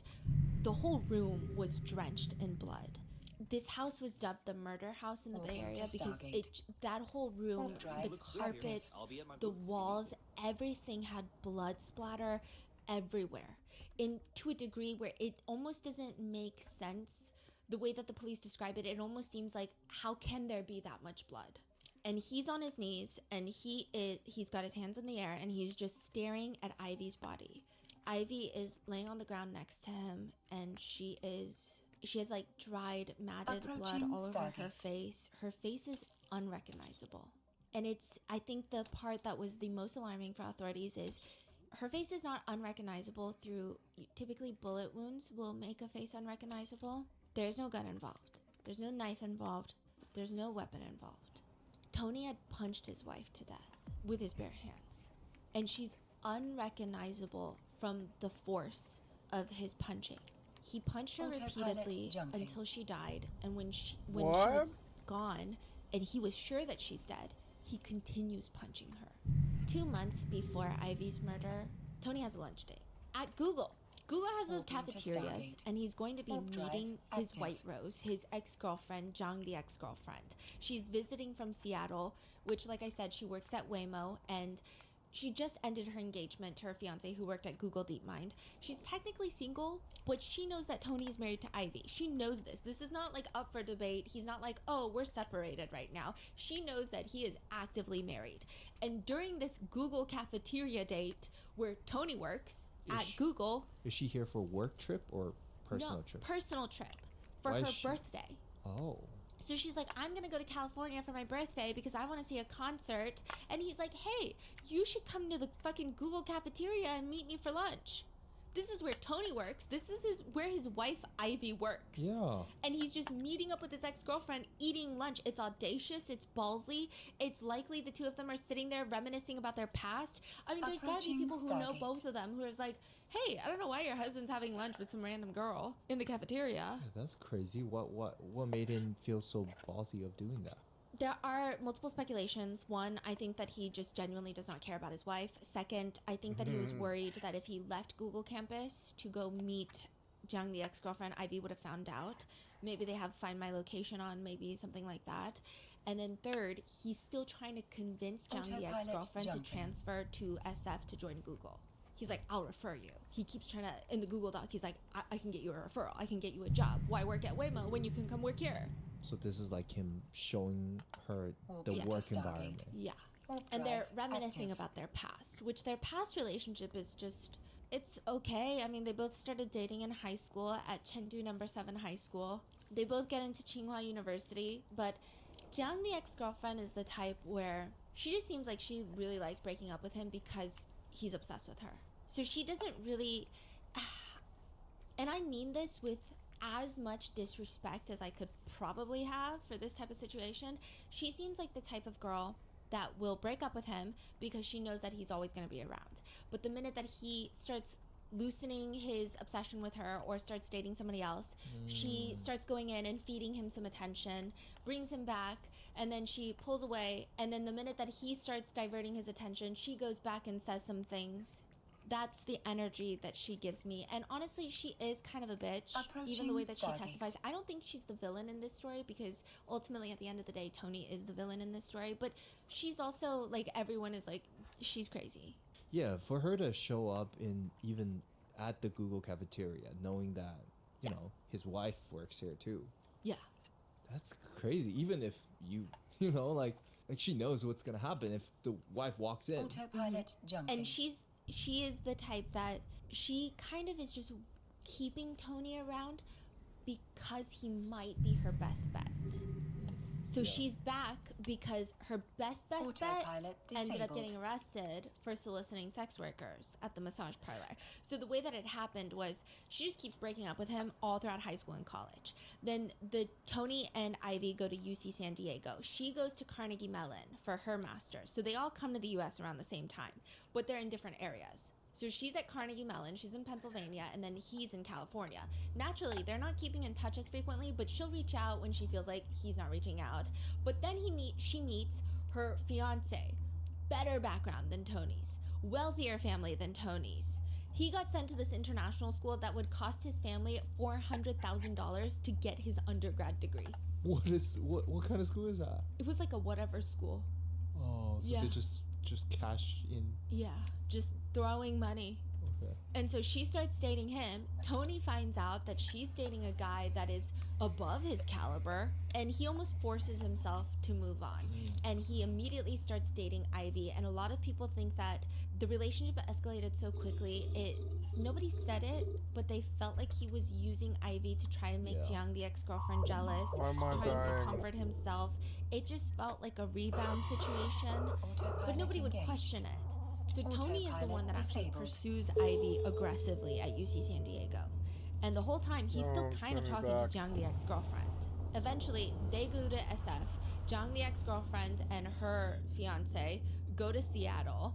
And again, I just want to reiterate, all four of them work at Alphabet. And this is really important later because Tony has a full-blown meltdown about all of this. So all of them technically work for the same parent company, even though they're in different cities and they work for different companies.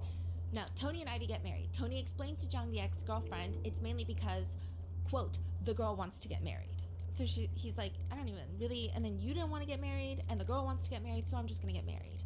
They get married, they purchase a house, putting $500,000 down. They finance the rest through a mortgage. They get 2 cats, and Jung, the ex-girlfriend in Seattle, gets engaged. Then they start reminiscing here and there about their relationship. She breaks the engagement because her fiance gets arrested. Then she comes up with this whole Google Doc, sends it to him. And then after they've been talking for like a month on the Google Doc, this is October 2023, she starts being like, you know what? I am going to make a trip to California for my birthday, which is in November. And I'm going to go there for a concert. And if you want to meet up with me, then let's meet up.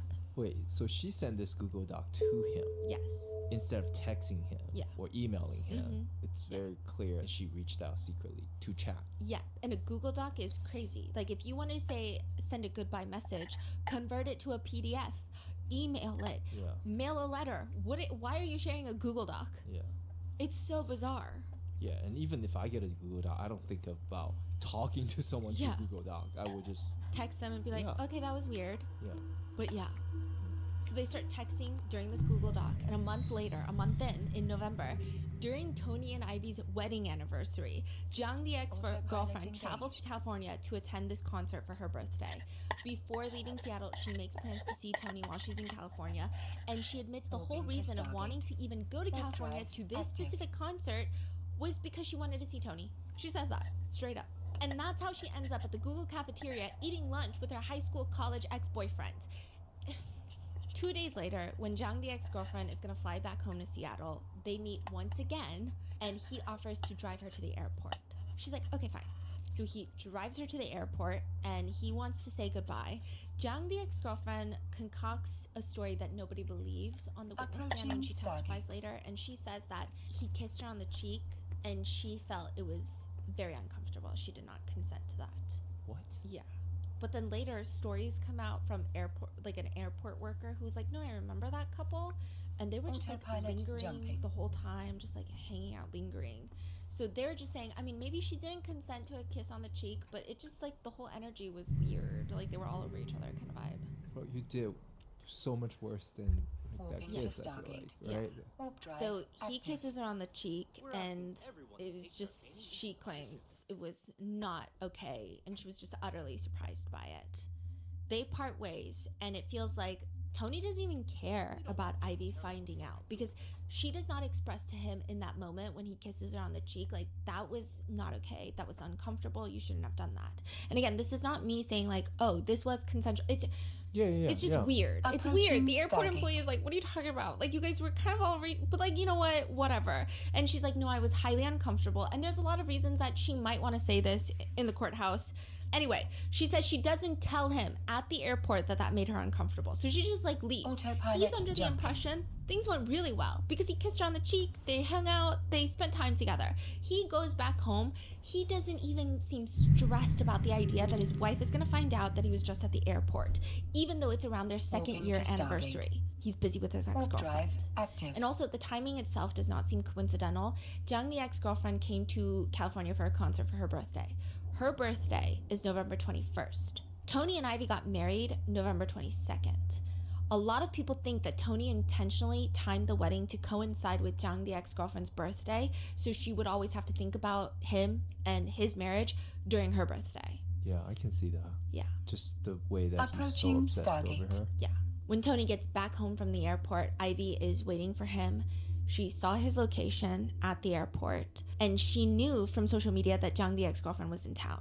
Tony was at the airport. She's putting it together pretty quickly. She's a very intelligent woman, and that tells her all she needs to know. But she's very pissed off about the fact that when he walks in, coming back from the airport, like, she's already upset. He walks in wearing the jacket that she bought him. Who? Ivy. So Ivy had bought Tony a jacket, and he wore it to drop off his ex-girlfriend at the airport. They start arguing. She suggests, like, why don't we just get a divorce? Like, we're literally tormenting each other. It doesn't even make sense. If you love your ex-girlfriend so much, go be with her. Don't involve me. And she had disclosed a lot of this information to her friend Wang. So she's like, I just genuinely don't get it. Like, why are you involving me? Because this is happening in November, so this is 2 months before her death. She's like, I don't know why you have to involve me. Just go be with her. Like, why sneak around? Go be with the love of your life. I don't care. Like, let's get a divorce. So Tony's like, okay, yeah, that's exactly what I want to do. Except within a few hours into their fight, Tony gets a message from Jung, the ex-girlfriend, where she lands in Seattle and she's like, hey, by the way, I was really uncomfortable about that airport kiss and like, I never want to see you again. What? I don't know. Tony realizes that he can no longer get back together with Jung, the ex-girlfriend. His only option in his mind is now to grovel and beg for Ivy to come back. I don't know why being single is not an option. Yeah. I don't know why he has to terrorize Ivy. I don't know. He's just not the type to break up with someone and do something as big as separate their assets, sell the house. He likes to have a bigger exit plan is how people describe him. It seems like he's only willing to divorce Ivy if that means he's gonna, and he's gonna get something out of the divorce. Right. Which is maybe the ex-girlfriend. He gets to marry her. But he starts making up excuses about how this airport was the last true goodbye. Like him saying goodbye one last time. They will never ever be in each other's lives again. He like just wanted to get closure from his ex-girlfriend. He never mentions this kiss. Never mentions it. Or the fact that Jung, the ex-girlfriend, was like, I never want to see you again. He never mentions it. He was like, I just dropped her off at the airport so we could get final closure. And Ivy decides that she is going to forgive him one last time. So for the next few months, they continue posting regularly on their cat's Instagram page, showing a very cute home life, at least from the outside perspective. They're watching TV, cooking. Tony is wearing his wedding ring in the pictures. Everything appears to be normal, except Tony starts feeling this really extreme pressure and paranoia at work. So apparently he made this mistake and his manager has been micromanaging him since. On top of that, this is right around the time where every tech company is just doing massive layoffs. I will say that neither the department that Tony nor Ivy worked in were experiencing any layoffs. So he just seemed very paranoid and unstable. You think the fact that Jung rejected him played a big role in his... Yes, and he starts feeling this paranoia that Jung, the ex-girlfriend, is going to report him for an HR violation to because they all work under the same parent company. And that's why it's very important. I guess like this was a huge thought in his mind. So I guess if maybe Jung had worked for Meta or Amazon, he wouldn't have cared as much. But he's saying we all work under the same parent company and all she has to do is put in a complaint. Where did this thought come from? He just had this thought. And how did we know this? He eventually confesses to Ivy because he's so paranoid that he's going to get an HR violation and get fired because he kissed her on the cheek and that she's going to report him for it and get him fired. He tells her in January, I've been so stressed because this is what happened at the airport goodbye. I kissed her on the cheek and now I'm scared. That is really odd. Yeah, so for 2 months, I don't know if... I don't want to say anything accusatory, but like maybe Jung mentioned it. Oh. Maybe maybe she's kind of has the personality where she might do something like that. I don't know. Okay. Yeah, and there was a lot of like conversation of because we work all under the same parent company, it's going to be a lot more serious. Versus like if she worked at Meta and was like, hey, this guy that works at Google kissed me on the cheek and I didn't want it. It's not that big of a deal. I say it's not that big of a deal in terms of I don't think a massive corporation is going to say, you know what, I'm going to fucking fire you. So he's like, oh, this is a huge... I mean, imagine a colleague kisses you on the cheek without your consent. Like, that's huge. So he starts having this paranoia and he's freaking out about it. He finally discloses it to Ivy in January and she's like, okay, like, that's honestly my last straw. I want out.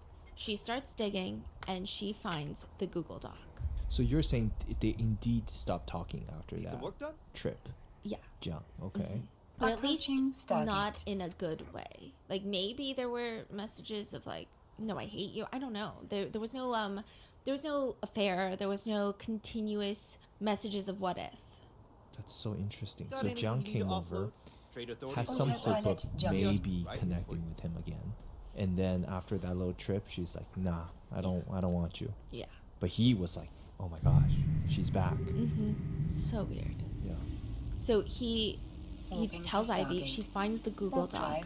Not only did he take her to the airport, he constantly lied about and the Google cafeteria. She's finding out that he met her at the Google cafeteria, her workplace that she didn't even want to work at. She left Amazon to work at Google for him, and she's like, what the fuck is going on?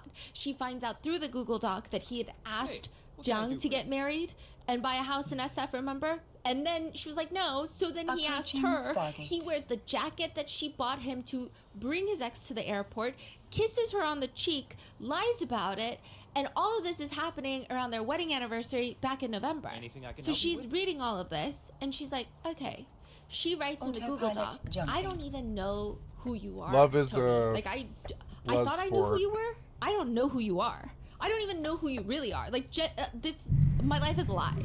She comments, and Jiang, the ex-girlfriend, responds. To Stargate. And instead of Warp drive apologizing for active. reaching out to Tony, which is what any normal, morally upstanding person would do, of like, I mean, no morally upstanding person would even send this Google Doc in the first place or meet someone at the Google cafeteria, but they would say something along the lines of like, listen, I've had a massive lapse in judgment because I was going through a traumatic experience and I fucked up your life and I will forever owe it to you, or something along those lines.